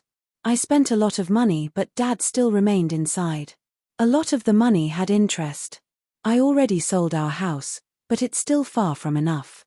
The court has notified me that if I don't pay it back, I will be locked up in a week. How much do you owe? Yi Mo sighed. He believed Shishio had fallen into a trap borrowing money. Those people asking for interest know how much Shishio had in assets but were still willing to lend him money. No way, there was nothing dodgy about this. The loan is 200k, but including the interest, it's now 500,000. Shishio said sadly. Even Yi Mo slammed the table in anger. How can the interest be that high? Boss Huang, why are there so many flies in your bar? A strange voice sounded. Two young men walked into the bar just now with a middle-aged man carefully accompanying them. The young man walking at the front also had two bodyguards behind him. Hearing the young man's words, that middle-aged man quickly said, Young Master Chiu, please go inside a room first. Why bother with these insignificant things? Are you saying that I'm being unreasonable? The youth asked as his face sunk. No, I'll make them leave immediately to prevent them from ruining your mood. Yi Mo's eyes went cold. It seemed that less and less people knew him after he'd left Beijing, even some random guy dares kick him away. Shishio pulled Yi Mo and said, That guy is doing it on purpose. I know the person following behind young Master Chiu. The vice-governor who schemed against my dad is his big uncle. He's called Dong Jie, a student of Beijing University. He definitely saw me and is looking for trouble. That young Master Chiu isn't simple. Yi Mo, let's go first. Yi Mo understood now. No wonder there was such a cocky person. So what if someone slammed the table? You two go out. This place doesn't welcome you. Two security guards came in front of Yi Mo. Piss off. Yi Mo looked coldly at the two security guards. If you don't piss off in 3 seconds, then don't blame me for the consequences. Fuck, you're asking for it. One security guard pulled out a baton and was about to smack down on Yi Mo. Don't fight. Wang Yang saw something happen to Yi Mo and quickly called out as she ran over hurriedly. Peng peng. 2 thuds sounded. The security detail obviously ignored the cries of Wang Yang. Peng peng. 2 thuds sounded. The security detail obviously ignored the cries of Wang Yang. It had clearly been those two security guards who had attacked, yet it was still them who got kicked away. They crashed underneath that young Master Chiu's feet and couldn't get up. Wang Yang and her husband were stunned, but they still wanted to go over. However, they were pulled back by someone they knew. Wang Yang, do you not want to have a good life? The people being beaten are Chiu family people, you. Wang Yang was feeling conflicted over what she should do. She knew that she wouldn't be able to change anything even if she did go over, but if she didn't, her conscience would weigh heavily on her. She knew her friend was right. The person in front of them was someone they couldn't afford to mess with.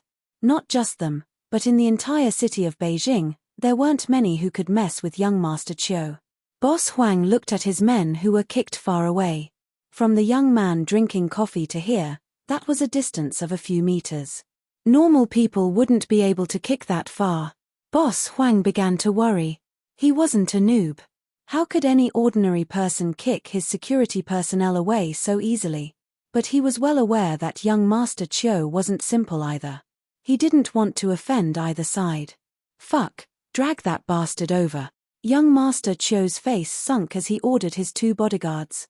He had just come from some small place to Beijing, and since then, he found that the name of the Chiu family really came in handy, so he got used to being everyone's overlord.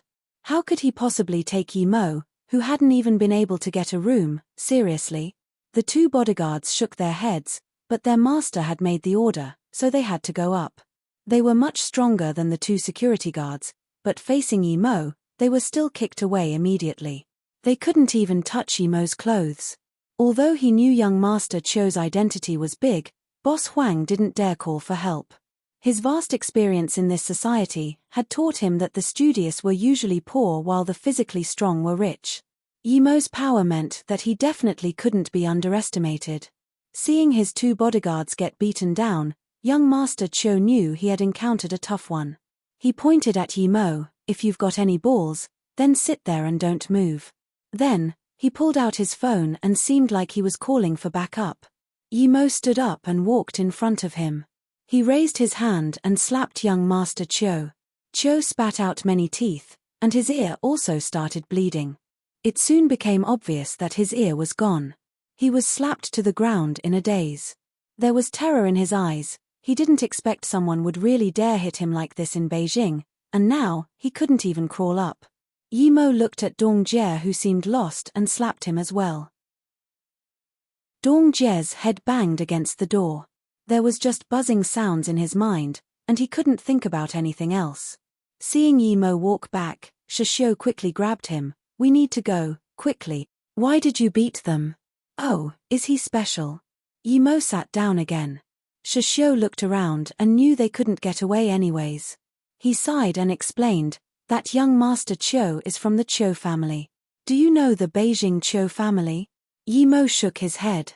He had heard of the Li, Zhong, Song, Yi and Qiao families as the 5 great families of Beijing, and even of other families such as the Qin, Han, Ning, Oyu and Zhuo, but he had never heard of the Chiu family.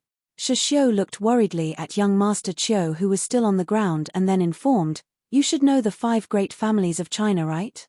You came from the Yi family after all." It's said that the Yi, Song and Qiao family offended a powerful person and are on the decline. The Song family even straight out disappeared from Beijing. The Yi and Qiao family went more low profile. It's even being said that the Qiao family is gradually fading out of the 5 great families and changing into a business family. Well, the 2 new families replacing them are the Chiu and Dai family. How would you know about this? Yi Mo really didn't know there were families replacing the Song and Qiao family. But word of mouth can't really be trusted. At least Yi Mo didn't feel that the Yi family was on the decline. They are just keeping a low profile. Yi Zifeng wasn't old, but his actions were low-key and mature. Shishio had a hurtful look in his eyes as he replied, "Tantan told me. I owed a lot of money and couldn't stay in Cha. I was forced to repay the loan every day, so then Tantan told me to go to Beijing. She was studying here while working at the same time. I also found a job and wanted to pay off my loan and just live a good life with Tantan, but, as though realizing it wasn't the time to talk about that, Shishio quickly returned to the topic. That young Master Chiu is probably called Chiu Zhizha. He's also studying at Beijing University and is very arrogant. He has no brains, so Dong Jie sucked up to him really easily and is now following after him like a dog. But due to his family, no one dares do anything to him. I heard he has a brother called Chiu Zhishue who is very powerful." Suddenly, the police siren sounded outside and a few policemen charged in, quickly surrounding Yi Mo and Shishio. "You beat these people?" A middle-aged policeman walked in front of Yi Mo and asked seriously. Yi Mo nodded, "Yes, but it was rightful self-defense. I was sitting here with my friend and they attacked me, so I defended myself." A young policeman saw young Master Chiu, who was still in critical condition, and took out his cuffs. He walked in front of Yi Mo and wanted to say something, but someone behind him spoke up, "Move aside, I'm taking this person away." As soon as this voice sounded, the two policemen quickly moved away, after which, a man in his 30s walked out. You're very bold, beating people in Beijing, actually beating Qiu Zhizhe to such a critical condition. I can only say you've got balls. Do you know who Qiu Zhizhe's brother is? The man questioned plainly. Yi Mo just smiled as Shishio said, there are too many dogs here, let's go. Then, Yi Mo looked at the man and uttered, whether he's a cow or a horse, does it concern me? I'll warn you now, if you don't move away, I will beat you all the same. Aren't you very cocky? I'll take you away today and see how cocky you can still be afterwards. Then, the man was going to attack. Hu Peng, stop. A voice sounded suddenly. A half-bald, middle-aged man rushed over and stopped the guy. He walked very politely in front of Yi Mo and greeted, Young Master Mo, I didn't expect to see you here. Yi Mo studied the man and asked strangely, who are you? I don't seem to know you. The man didn't feel awkward at all and continued with a smile, I'm Wu Ziyi. I saw young Master Mo once in Beijing, at Jibeichen's charity auction. Wu Ziyi was very shocked when he saw Yi Mo. Who was Yi Mo? No one here knew better than him. He was supported by the Li family, and that night, he had come to the auction with Li Qiuyang. He didn't have a chance to speak to Yi Mo, but that time, Yi Mo taught the direct lineage Song family member Song Yi a lesson, slapping him in the face. And the Song family hadn't dared say anything. Then, when the Song family wanted revenge on Yi Mo, they were pulled out by their roots by Yi Mo. He was very clear on that. Yi Mo may appear innocent, but it would be a very easy thing for him to kick the newly risen Qiu family away from Beijing. He stopped Hu Peng, saving him while also making a good connection with Yi Mo. Yi Mo remembered now, he had gone with Zhongju to that night auction but hadn't stayed until the actual auction, because he went to save his sister Yi Ling. Wu Ziyi, what do you mean? Hu Peng saw that Wu Ziyi, who came from the same place as him, didn't stand on his side yet instead helped this random young man. Still, he didn't act out immediately. Hu Peng knew that since Wu Ziyi was helping this young man, it meant that he was no ordinary person. Even though he was of the Qiu family, he wouldn't do things before he knew what was going on. Nothing, it's just that young Master Mo is someone I respect, so if you want to do something to him, then don't blame me, Wu Ziyi warned. He understood Yi Mo's character, he hated fake people. He could have also put things in a more euphemistic way, but that wouldn't leave as deep of an impression as the blunt way. He had already hinted to Hu Peng once. If Hu Peng didn't pick it up, then he couldn't be blamed. Wu Ziyi, what are you saying? I want to see what you're going to do. Hu Peng, who had calmed down a little, was triggered again by Wu Ziyi's blunt words. This wasn't his face, but the Qiu family's face that was wiped on the floor. But he still didn't try to do anything to Yi Mo. Witnessing Wu Ziyi's attitude to Yi Mo, he wouldn't do anything until he figured out who Yi Mo was. Wu Ziyi sneered and wanted to keep speaking when two other guys came and pulled them apart. Hence, Wu Ziyi glanced at Hu Peng once and then ignored him. He turned to Yi Mo and invited carefully, Young Master Mo, I was sent down to Shitong suburb for an investigation and was having a gathering with a few friends. If you don't mind, you can come to our room. Yi Mo just wanted to reject when Shishio suddenly said, Shitong suburb? What's up? Yi Mo looked at Shishio and asked. What's up? Yi Mo looked at Shishio and asked. Shishio seemed to have remembered what happened to his family and explained sadly, Chaci town is under the jurisdiction of the Shitong suburb. My dad was locked up in Shitong town. Yi Mo suddenly said to Wu Ziyi, in that case, let's go take a sit in your room. There are some things I'd like to ask about. Hearing Yi Mo mention some asking, Wu Ziyi quickly and respectfully brought them to their room on the second floor. Hu Peng's face changed many times seeing Wu Ziyi and Yi Mo leave, yet he didn't dare stop them. He was in the same room as Wu Ziyi, but he wasn't going back with him now. He desperately wanted to investigate who Yi Mo was. Seeing Secretary Hu not stop Yi Mo, the two policemen didn't have the guts to say anything and left. They knew water ran very deep in Beijing and one mistake could mean the end for them. Young Master Qi couldn't even help himself get up, let alone dare inquire about Yi Mo. This large discord was brought to an end just like that. The boss of the bar didn't dare say anything either. No matter which side he'd stand on, he would just be a pawn. Wu Zedi's room was definitely not small, it was very grandiose actually. The waiters were told by Wu Ziyi to leave. "Young Master Mo, please take the upper seat," Wu Ziyi said carefully. Seeing Yi Mo sit down, he then looked at Shishio and asked, "May I ask who this is?" Yi Mo introduced, "He's called Shishio, an old schoolmate. We're friends. Shishio, come, sit next to me. Okay everyone, have a seat." Yi Mo didn't care about seats, but he was helping Shishio build up support. "You needed to show your attitude for someone like Wu Ziyi to respect you. Young Master Mo, let me make introductions. These two are my colleagues in Beijing at the moment. One is Cheng Changhui, the other is my future colleague in Xitang Town, Zhu Ping." He didn't introduce Yi Mo though. The two quickly greeted Yi Mo and called him Young Master Mo. They had been in politics for a long time. How could they not know that someone whom old fox Wu Ziyi respected wasn't simple? They drank a cup and Yi Mo went straight to the point. Smiling, he asked Wu Ziyi, "How come you're going to be Xitong Town's mayor?" Wu Ziyi was just a low-ranked government official.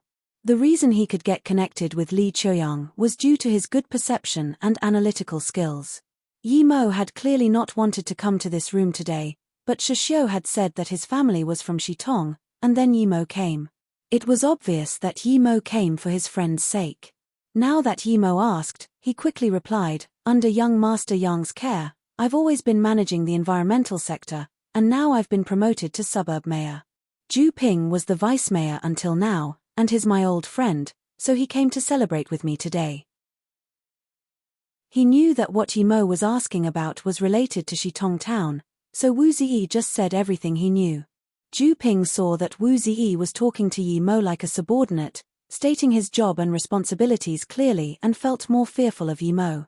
A mayor was like the local lord to the suburb, but in Beijing a mayor meant nothing. Seeing Yi Mo not comment, Wu Ziyi continued, "I was going together with Hu Peng. He used to be Mayor Chou's secretary and now, he's also becoming a vice mayor at the Xitong suburb, to manage the commercial part." Yi Mo heard this and hummed. Then, he said, "In that case, Hu Peng doesn't need to go. He wouldn't give a shit about Mayor Chou. Who was that to him?"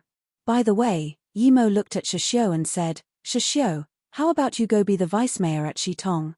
Yi Mo felt like this would be a good idea. As soon as Yi Mo said this, Shishio and Zhu Ping and company were all shocked. What sort of joke was this? A vice mayor wasn't a small thing. Even the position of vice mayor of a small suburb was obtained only after many calculations and schemes. This wasn't the main thing. It depended mainly on whether you met the requirements. In Chinese politics, other than capability, experience and age were a main thing too. Even Wu Ziyi thought what Yi Mo was saying to be gibberish, but he didn't dare voice this opinion. Yi Mo was indeed powerful, but that was as far as Yi Mo himself goes. If he could arrange anyone to be a vice mayor, then the government system would turn to chaos. Yi Mo had never been in politics and thought that it didn't mean much to be a vice mayor of a small suburb. Wu Ziyi interjected carefully, "Usually, this isn't allowed." He wasn't clear about Shishio's identity, so he couldn't say for sure and just told him the situation. Yi Mo waved his hand, "Shishio has already been at deputy co-level. If he goes to Xitong now and makes some achievements, he should be fine becoming vice mayor, right?" Wu Ziyi heard this and thought for a moment before saying, "Actually, if Brother Shi has already been on the deputy co-level, then he can be co-level after making some achievements. After some time, he can be promoted to that level." Wu Ziyi really wanted to form a good relationship with Yi Mo, so although there was some pressure in saying this, he still tried his very best to help Yi Mo. Yi Mo looked at Wu Ziyi with approval and commanded, "Make that Hu Peng leave and give his vice mayor of commerce position to Shishio. Shishio can then invite a few big businesses to Xitong Town and..." Although Wu Ziyi wanted to get on Yi Mo's good side, hearing this he couldn't help but think of Yi Mo contemptuously. This young man might originate from a great place. Words really didn't get through to his brain, did they? Was getting a few big businesses that easy? Yi Mo didn't mind at all and continued, "These businesses need to be famous too. Right, I'll let Luoyu Pharmaceuticals move into Xitong Town and dash what?" Yi Mo's words shocked the people around him quite heavily. Luoyu moved to Xitong? No matter where Luoyu moved to, It would be huge political achievement. Young Master Mo, do you really mean it? Wu Ziyi couldn't control his excitement and stood up. If Shishio really brought Luo Yu into Shitong suburb, then he would even dare let Shishio become vice mayor. What a joke! Who didn't know about Luo Yu pharmaceuticals? If there was a special Luo Yu outlet in Shitong, then it could immediately kickstart tourism and other businesses in the town. Yimo looked at them uncomprehensively and patted Wu Ziyi's shoulder. Confirm him, of course I meant it. Wu Ziyi said excitedly, if young Master Mo can really bring Luo Yu into Shitong suburb, then even if I don't get the mayor position, I will still support Brother She. I can bring Brother She to the co-level position of Chief of Commerce, then let him substitute for Vice Mayor and have him climb up later on. Yimo waved his hand. Thank you for your goodwill. Shishio will indeed need your help, but you don't need to take responsibility for Shishio becoming Vice Mayor. Afterwards, Yimo took out his phone. He was thinking about who to call, but even after a long time, he couldn't think of someone to help. He couldn't help but sigh. He knew too few government officials. Give me Li Qiuyang's phone number. I'll call him. After considering for a while, Yimo felt that he should call Li Qiuyang. He had the ability to instate Wu Ziyi as a mayor, which meant that he had some power. After that, he was going to contact Han Zixin. Although he knew that Elder Han didn't have any contact with these low-level officials, Elder Han did know the higher-ups. Okay, Wu Ziyi enthusiastically gave Li Qiuyang's phone number. He knew how much his master respected Yimo. Shishio was shocked on the side. He still didn't understand how Yimo could have such power and authority. The position of mayor was just a matter of a phone call. This was already past the boundaries of his imagination.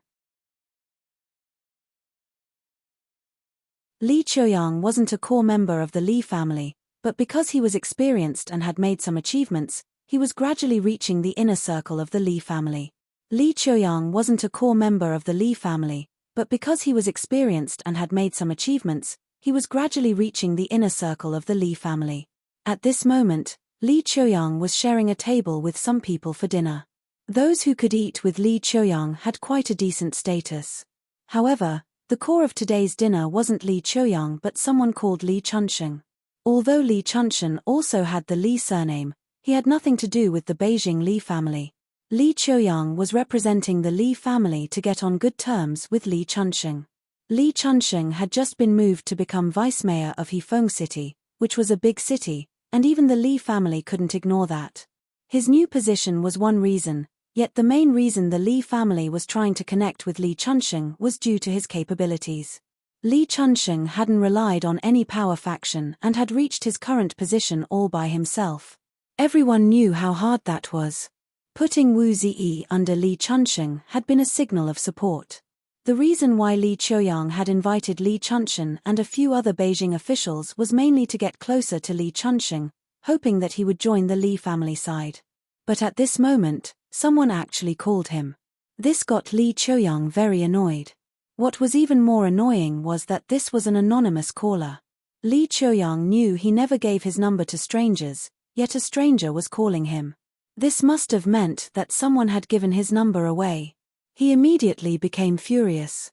Who was brave enough to give his number away without asking him? Li Qiuyang wanted to hang up in his fury, but when he read the number he suddenly felt that there was something strange about it. It seemed to have one less digit than other numbers. Things didn't seem that simple, so Li Qiuyang picked up. May I ask who you are? The phone number might have had one digit less. Li Qiuyang had seen many things, and he wouldn't think that this person was someone significant just from that. He was also an important figure in the Li family now. Young Master Li, we've met once before, so I'd like to ask for your help today. Do you have time to join me for a chat at this place I'm at? Yimo's plain voice sounded. Li Qiuyang's fury was surging uncontrollably. Who was this guy? Who did he think was?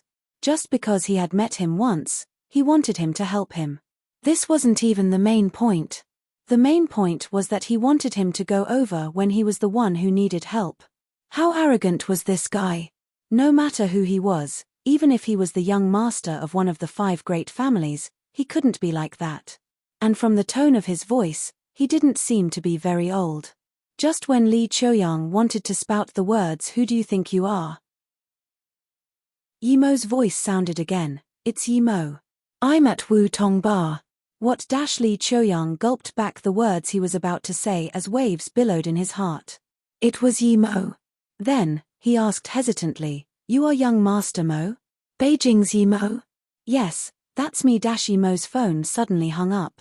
Li Qiuyang stared at his phone for a long time and wasn't angry at all that Yimo hung up on him. There was only disbelief in his eyes, and even some joy. It was actually Yimo who had called him. He felt a certain huge feeling of honor, yet at the same time also pressure. Yimo looked at his phone and said helplessly, "It's out of battery again. I have to charge this thing every few months. So troublesome." Wu Ziyi and others looked at each other. Charging the battery once every few months, and that was troublesome? They needed to charge their phone every day. Half a beat later, Li Qiuyang came to terms with reality. He knew this was his chance, so he stood up excitedly. He apologized to Li Chunxing. "Mayor Li, I'm really sorry. A friend is waiting for me at Wutong Bar, and I need to go over immediately." Everyone had seen Li Qiuyang's annoyed look when his phone sounded, but his rapid change of expression from anger to joy, surprise, and even a little anxiety was also caught. Everyone at the scene were astute people and guessed that it was a significant person who had called Li Qiuyang. Moreover, if Li Qiuyang could leave the people at the scene all for a hung-up call, this meant something. "Qiuyang, who can it be if even you have to go immediately?" a pot-bellied middle-aged man asked doubtfully. Li Qiuyang didn't seem to hear his words at all and just stood up. "Young Master Li, may I go and see as well?" Li Chunxing suddenly asked with a smile. Li Qiuyang hesitated and said, "Since Mayor Li wishes to go, then come with me." Seeing Li Chunxing being approved to join, two others wanted to come as well, but Li Qiuyang said troubledly, "That person only told me to go. I'm afraid if I bring too many people he won't be happy." After which he left the restaurant with Li Chunxing quickly. That pot-bellied man seemed to have realized his mistake and felt awkward. The busy scene at the table cooled down and everyone left, while no one seemed to want to say anything to the pot-bellied man. "Young Master Li, was it that Yi Mo from the Yi family who called you?" Li Chunxing had been in Beijing for many years and had astounding political and social instincts. He could guess from Li Qiuyang's expression and his words that this just might be the Yi Mo fabled amongst the higher-ups in Beijing. If it wasn't that Yi Mo, Li Qiuyang wouldn't be this anxious and excited. Li Qiuyang nodded seriously. "Yes, Mayor Li, it's him. And what he likes is people who are real, so just talk normally when you get there."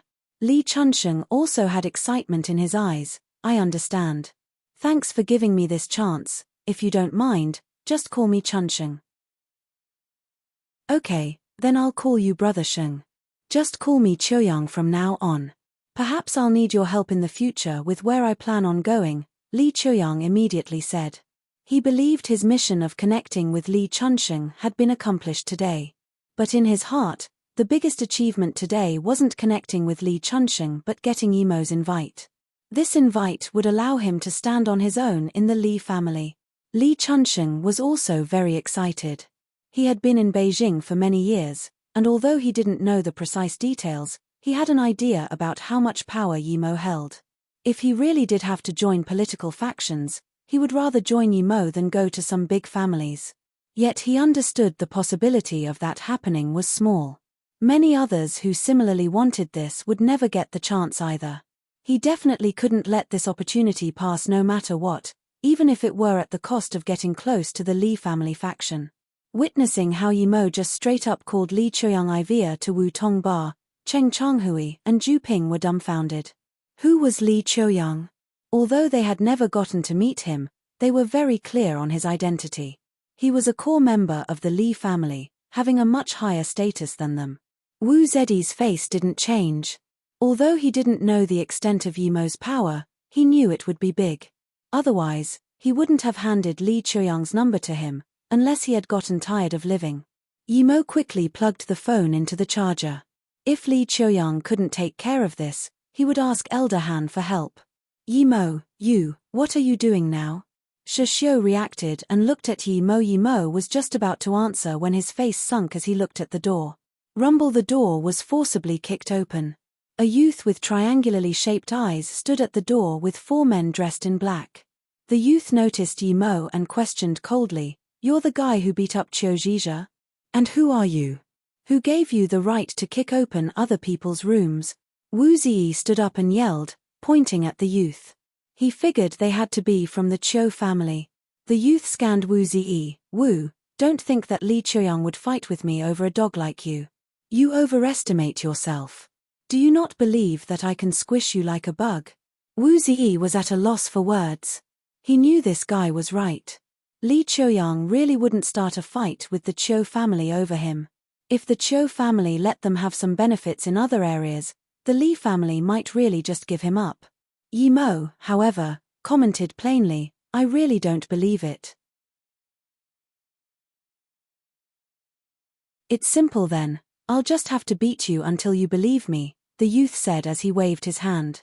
"It's simple then. I'll just have to beat you until you believe me," the youth said as he waved his hand. Those 4 men immediately charged up. There was some killing kai coming from them, so Yi Mo could tell they weren't simple. He felt the same kai on them as he had on Guoqi. Thinking about Guoqi, Yi Mo couldn't help but remember Kai Wanqing. He wondered how they were now.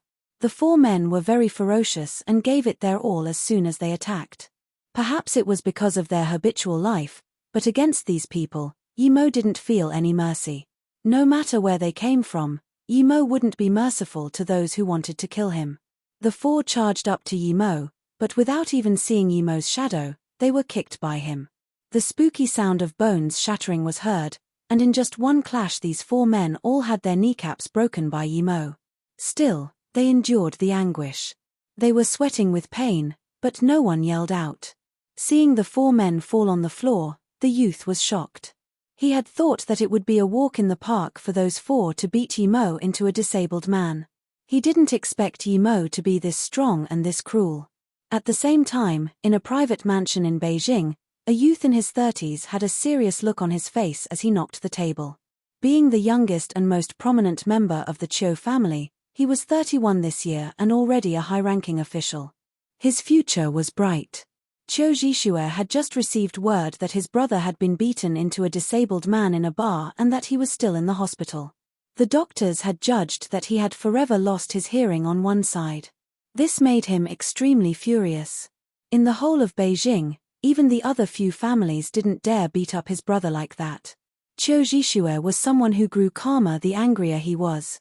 When he attacked, he went for the kill. So after hearing this news, Qiu Zhizhe wasn't going to bring people to capture Yi Mo or anything of the sort. First, he sent Hu Peng to investigate this young Master Mo's identity. Why had he never heard of some young Master Mo from the Li family? Even if this young Master Mo was indeed from the Li family, he'd have to pay a price for beating his brother. It wasn't due to luck that their Qiu family had become the new big family in Beijing. So what if it was the Li family? The phone rang, and Qiu Zhizhe immediately picked it up. The person calling wasn't Hu Peng but a henchman of Qiu Dongchen's.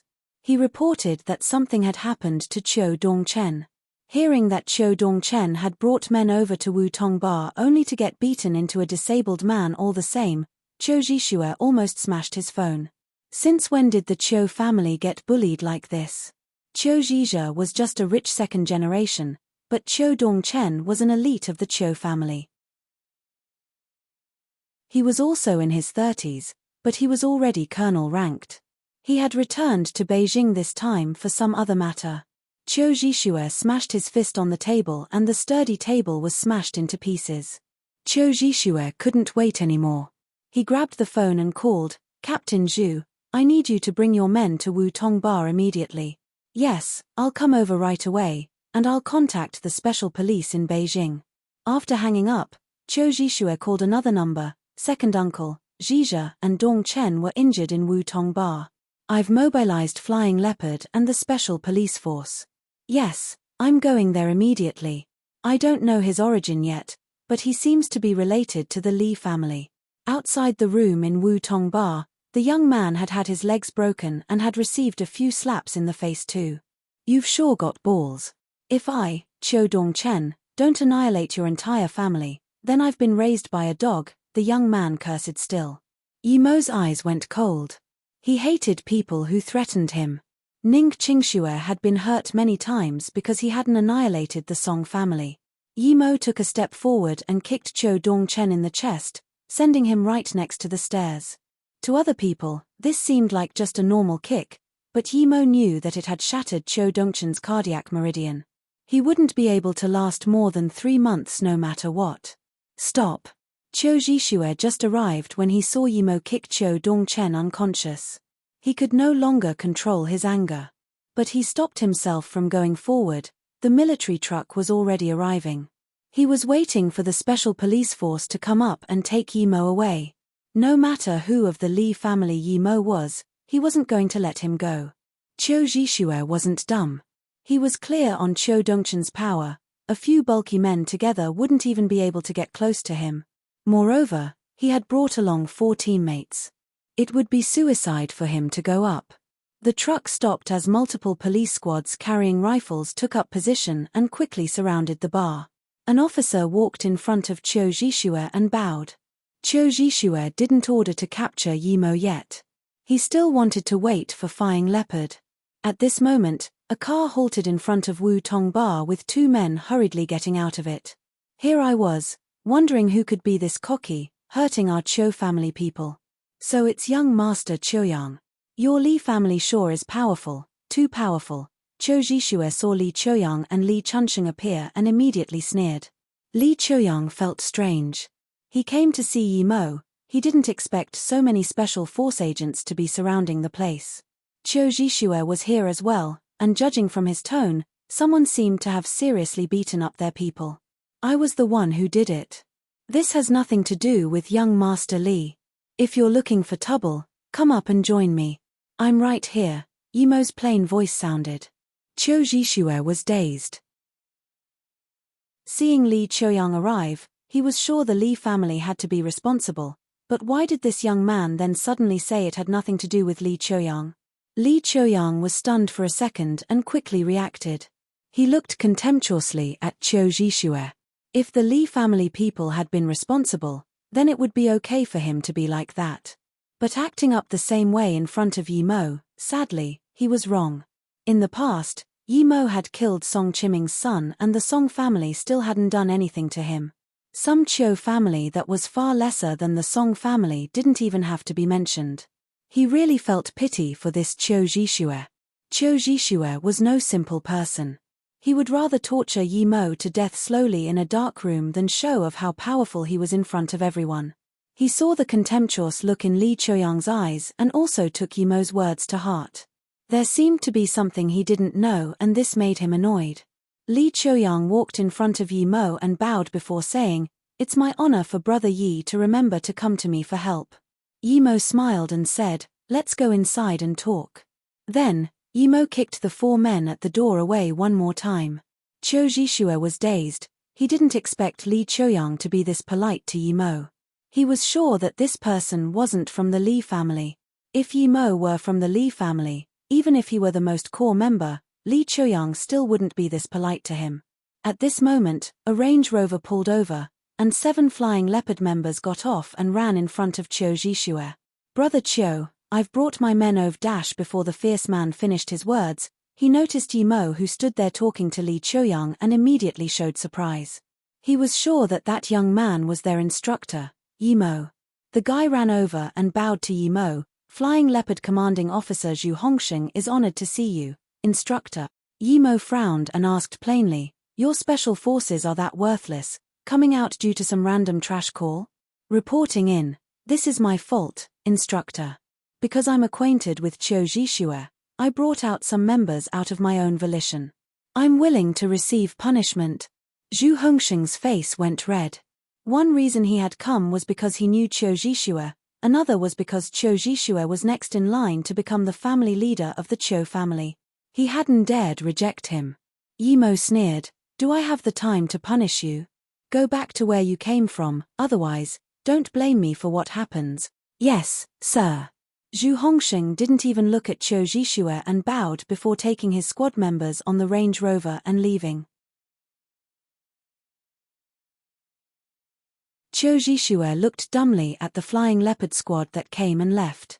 Witnessing Zhu Hongxing's respect for Yi Mo, even an idiot would know that Yi Mo was no ordinary person.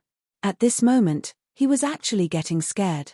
Qiu Zhixue looked dumbly at the flying leopard squad that came and left. Witnessing Zhu Hongxing's respect for Yi Mo, even an idiot would know that Yi Mo was no ordinary person. At this moment, he was actually getting scared. Li Qiuyang gave Qiu Zhixue a cold look. There weren't a lot of people in Beijing that he considered significant, but Qiu Zhixue was definitely one of them. He was cool-headed and fulfilled his tasks with great skill, but to Li Qiuyang's surprise, he had made such a critical mistake today, offending Yi Mo. This made him very happy.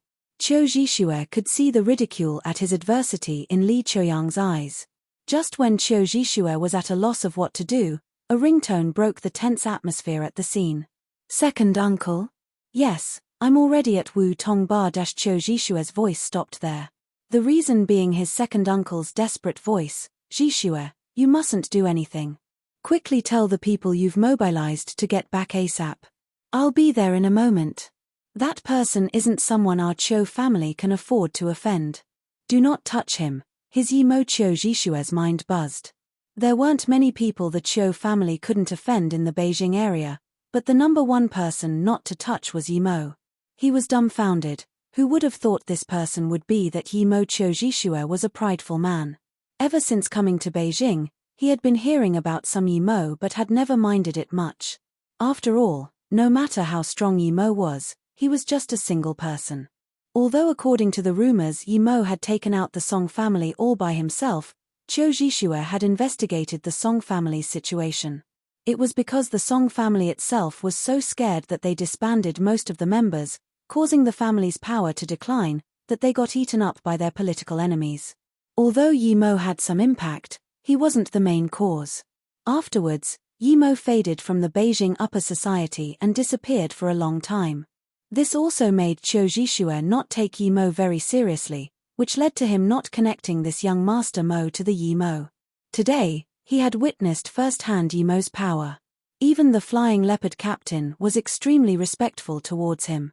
This made Qiu Zhixue re-evaluate Yi Mo. Even if his second uncle hadn't called, he would have wanted to retreat. A black Mercedes raced over, stopping next to Qiu Zhixue.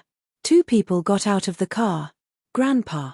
Noticing the people who had gotten out, Qiu Zhixue was shocked. Other than his second uncle, there was also his grandpa, actually coming in person. His expression didn't look too good. Qiu Zhixue immediately knew things were very serious.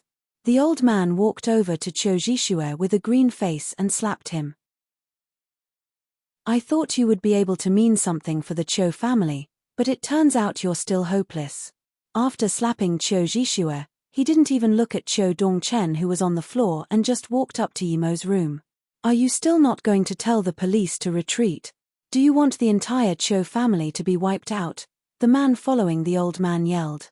"I understand, second uncle." Qiu Zhixue knew that things weren't as simple as he had imagined.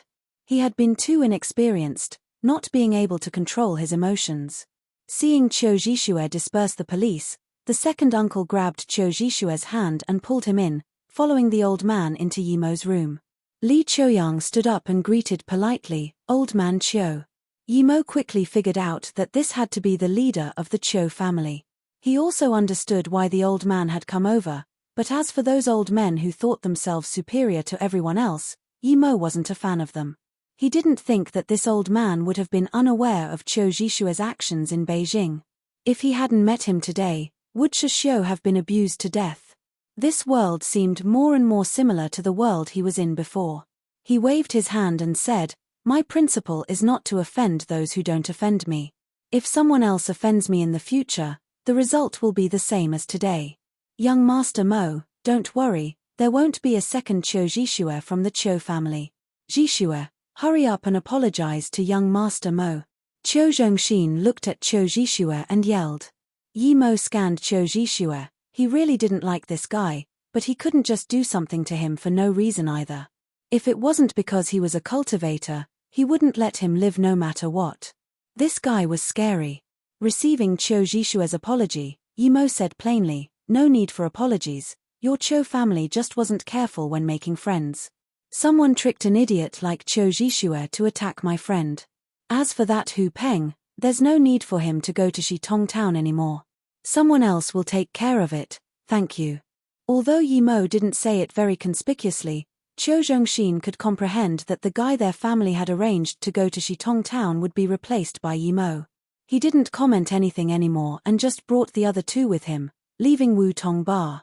From the start to the end of this whole situation, Cheng Changhui and Ju Ping couldn't believe their eyes. Although they didn't understand why Yi Mo could act like a god, they knew that Yi Mo was someone they had to look up to in awe and stood on the side not daring to talk. Everyone who had appeared today was someone they could usually only gaze at from a distance, yet these people all had to behave in front Yi Mo. This made Ju Ping make up his mind to get on Shishio's good side. But Shishio was also completely dumbfounded at this moment.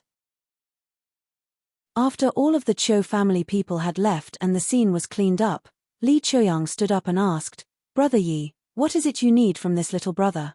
Wu Ziyi carefully sat beside them, and from Li Choyang's approving glance at him, he knew he had hit the jackpot today. He had made the right decision. As long as he didn't make any mistakes in the future, his path would be a bright one. Yi Mo smiled, "I indeed need young Master Li to help me with something." "Mayor Wu, explain my idea to young Master Li." Wu Ziyi quickly told Li Choyang what Yi Mo wanted. Even if Yi Mo wouldn't let Luo Yu enter Shitong, he would still do his job nicely for Yi Mo. Not to mention, with Yi Mo's reminder, the Cho family absolutely wouldn't send Hu Peng to Shitong Town. This way, the arrangements for Shishio would be much easier to make. Shishio looked at Yi Mo in joy and disbelief. He didn't expect Yi Mo's words to become true.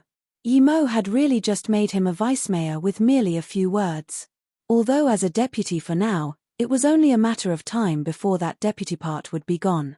Today, he had come to feel distant from Yi Mo instead. Yi Mo didn't have such temperament before. He had been like him, the most unwelcome person in class. Things had gone unexpectedly well. Yi Mo promised, "Young Master Li, I owe you one for today. I will definitely remember this." Li Choyang quickly raised his wine glass and said, "Just a small matter. Whenever you need me, just ask.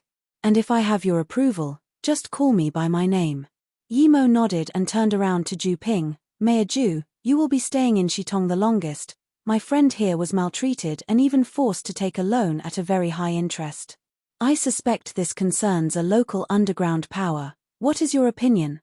Hearing Yi Mo ask him, Ju Ping quickly stood up and replied, "Such underground powers are a main target for the government to attack.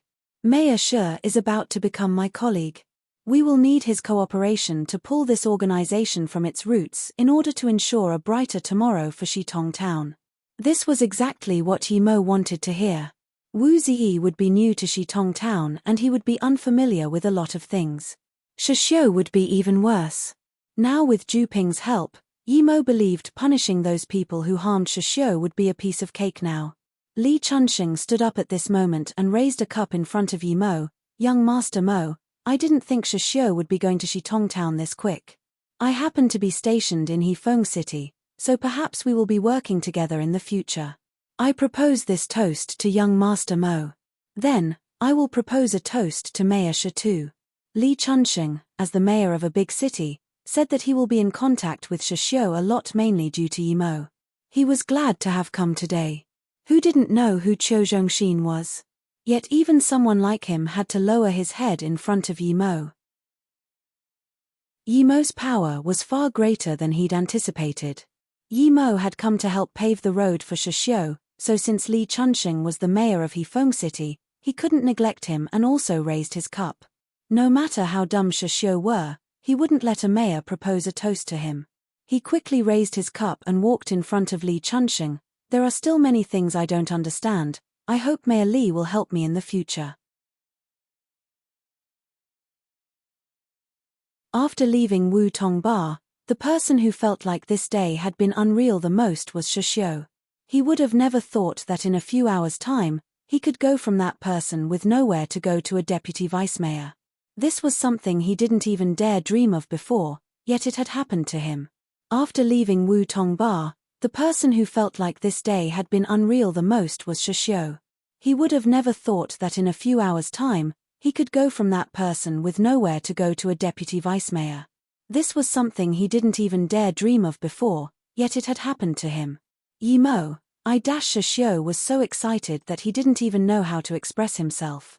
He knew that with the power Yimo had shown today, it would be very easy for him to help him get revenge. However, Yimo didn't say anything about it and just arranged for him to be a vice mayor. This meant that he had to get his own revenge. Shishio was truly grateful. Even though all his friends had left him, there was still one friend who could help him. Getting revenge for his parents personally was the best result for him anyway. What surprised him even more was that he wouldn't even have to manage it himself. Because of one sentence from Yimo, Qiu Zhongxin had already sent that Tongjie and his family to hell. Yimo patted Shishio's shoulder. "Don't worry, when we were in Ninghai University before, you were the only one to help me. Now, it's only right that I help you take care of something. I don't understand politics, so you need to rely on yourself, but if you get mistreated in any way, just tell me." Shishio clenched his fist. "Yimo, I really didn't help you that much in the past. If you have some time, I'd like to invite you to eat in Ju Wei Lu again. Although I don't have the free pass anymore, I can pay for us." The shadow in Shishio's heart slowly went away. Remembering the time when the two of them were at Ninghai University, eating with a free coupon, he brightened up even more.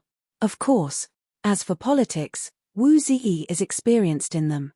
It's good if he helps you, but if he tries to give you a hard time, don't be soft on him, Yimo advised Shishio. He felt like this guy's political instincts weren't good sometimes. Shishio nodded. He knew what Yimo meant. He had been in a daze at Wu Tong Bar. There was no way for him to think of talking and connecting with Li Chunxing, Ju Ping, and company. That wasn't what mattered. He could take care of that later on. By the way, Yimo, how will you manage to bring Luo Yu into Shitong Town? Shishio finally got to ask this question. Yimo smiled. "Because Luo Yu is my company. If you don't wish to be in politics, you can always join my company, you know?" "What?" Shishio was once again shocked by Yimo's words.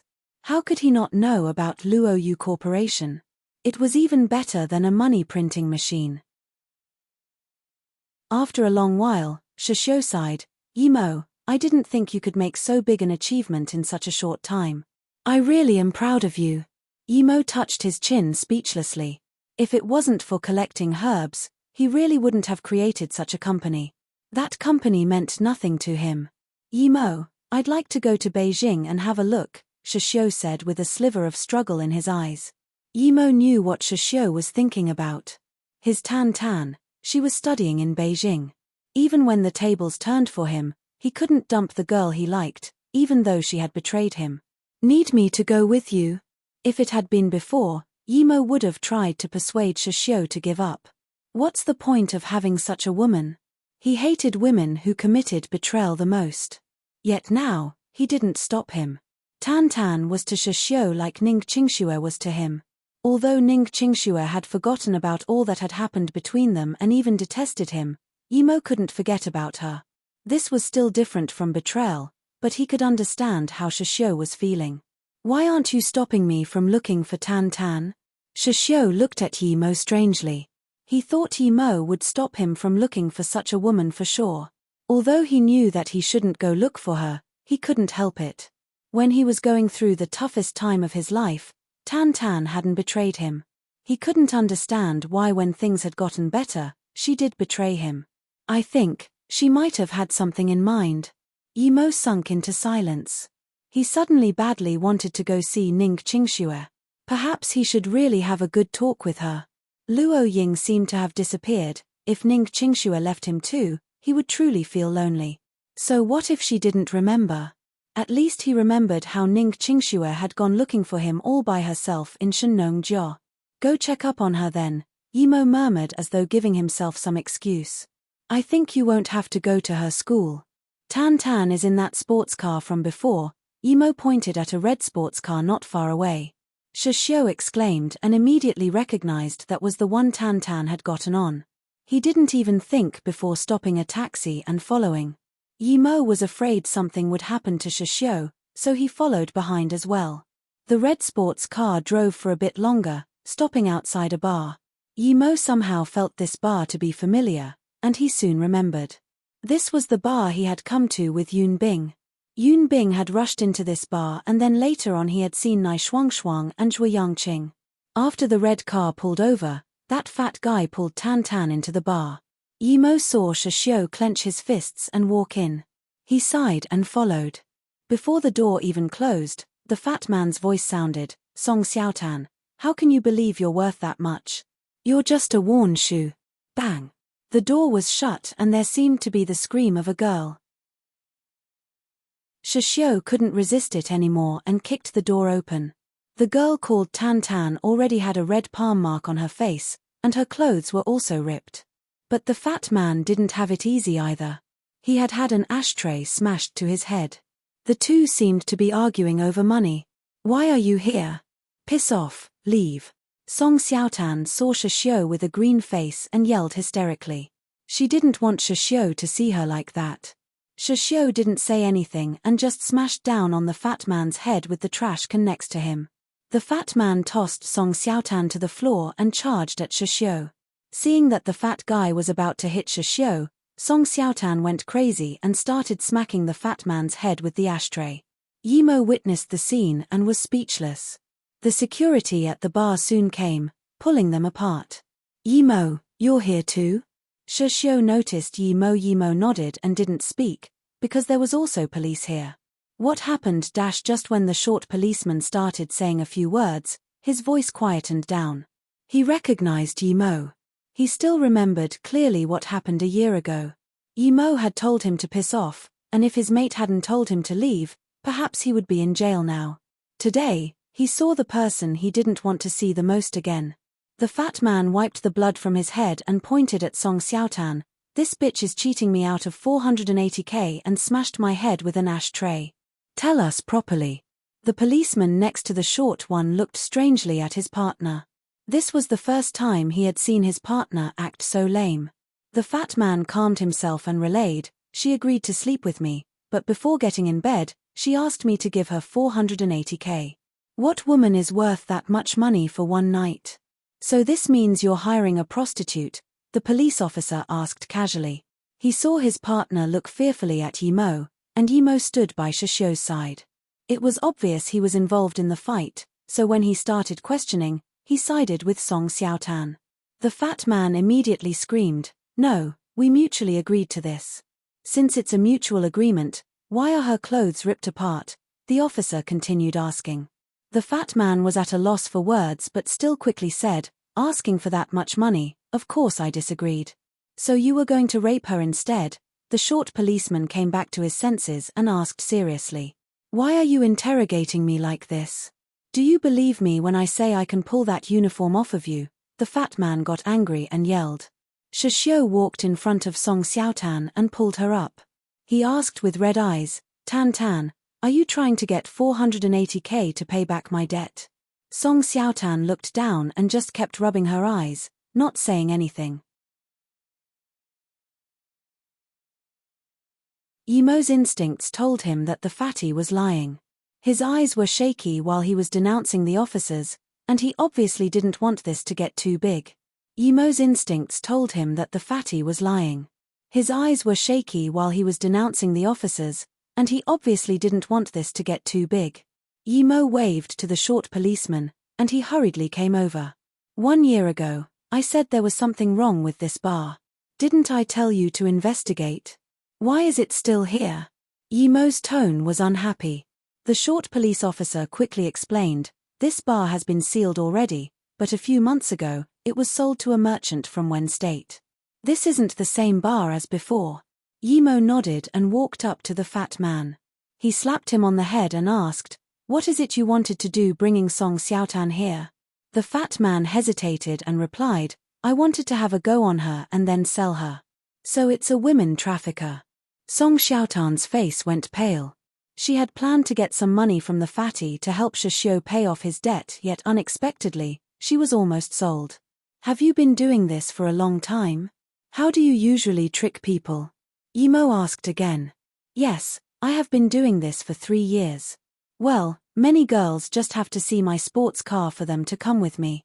The fat man didn't hide anything.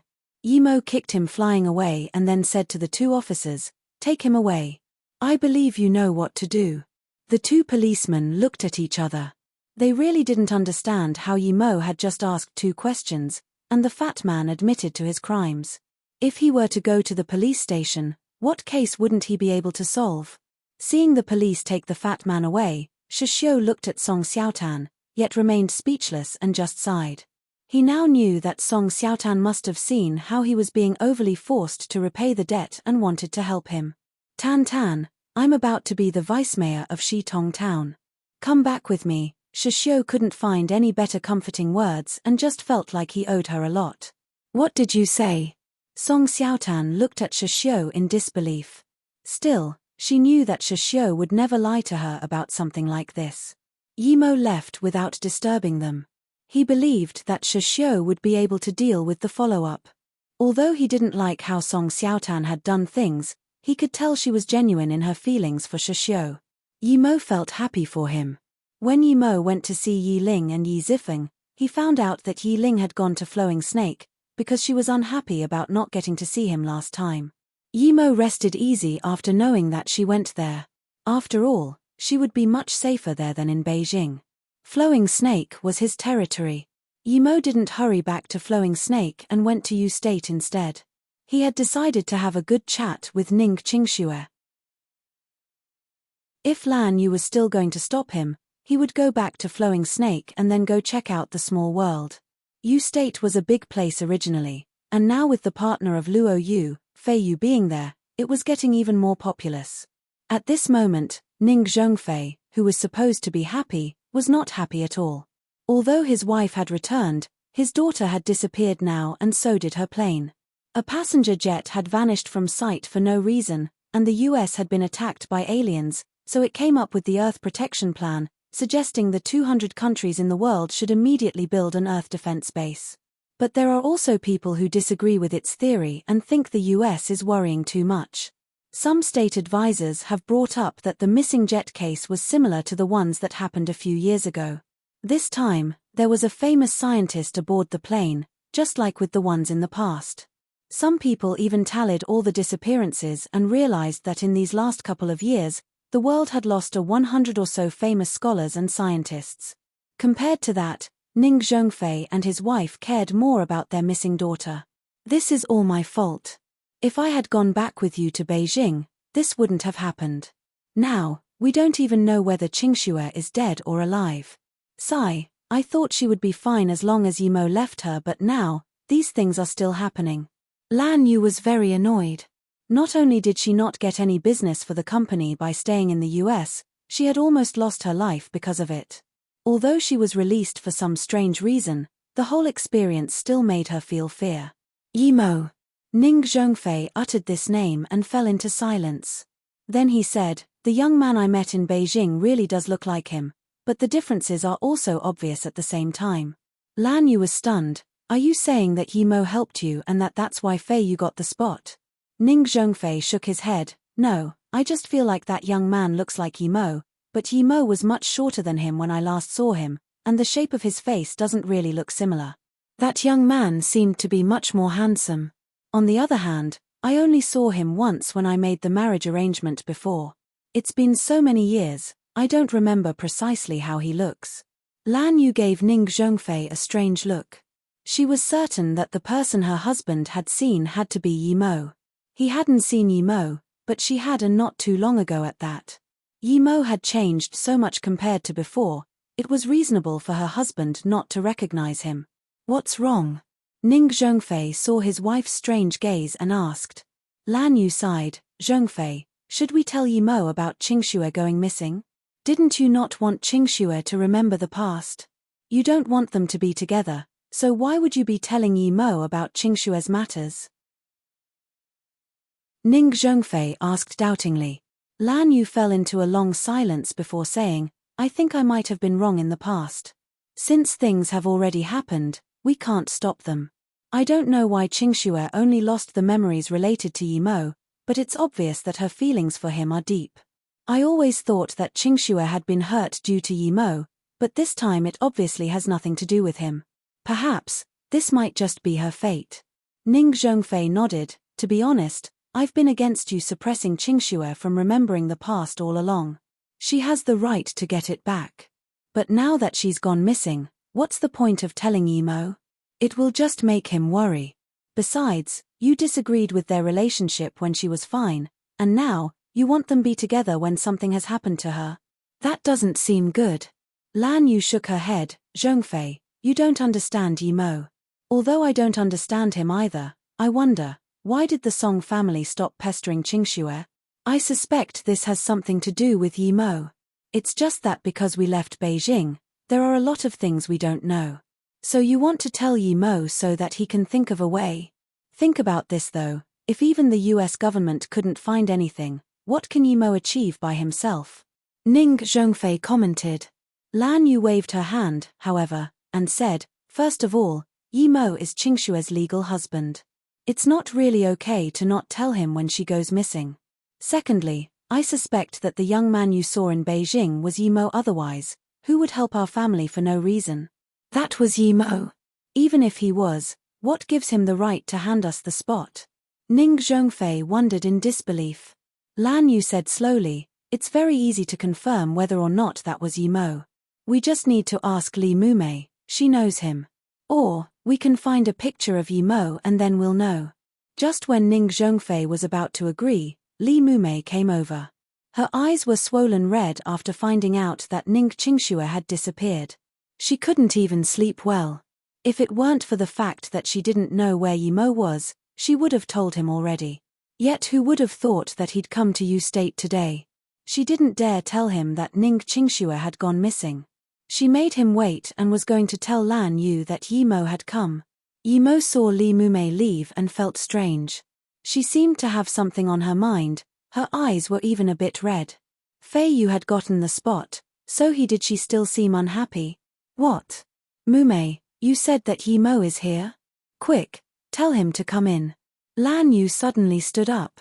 The loss of her daughter had made her hopeful about Yi Mo. Ning Zhongfei also stood up. Was that person who had called him brother really Yi Mo? You're tuning in to the Celestial War YouTube channel. Don't forget to subscribe and join us on this journey to catch the most captivating stories.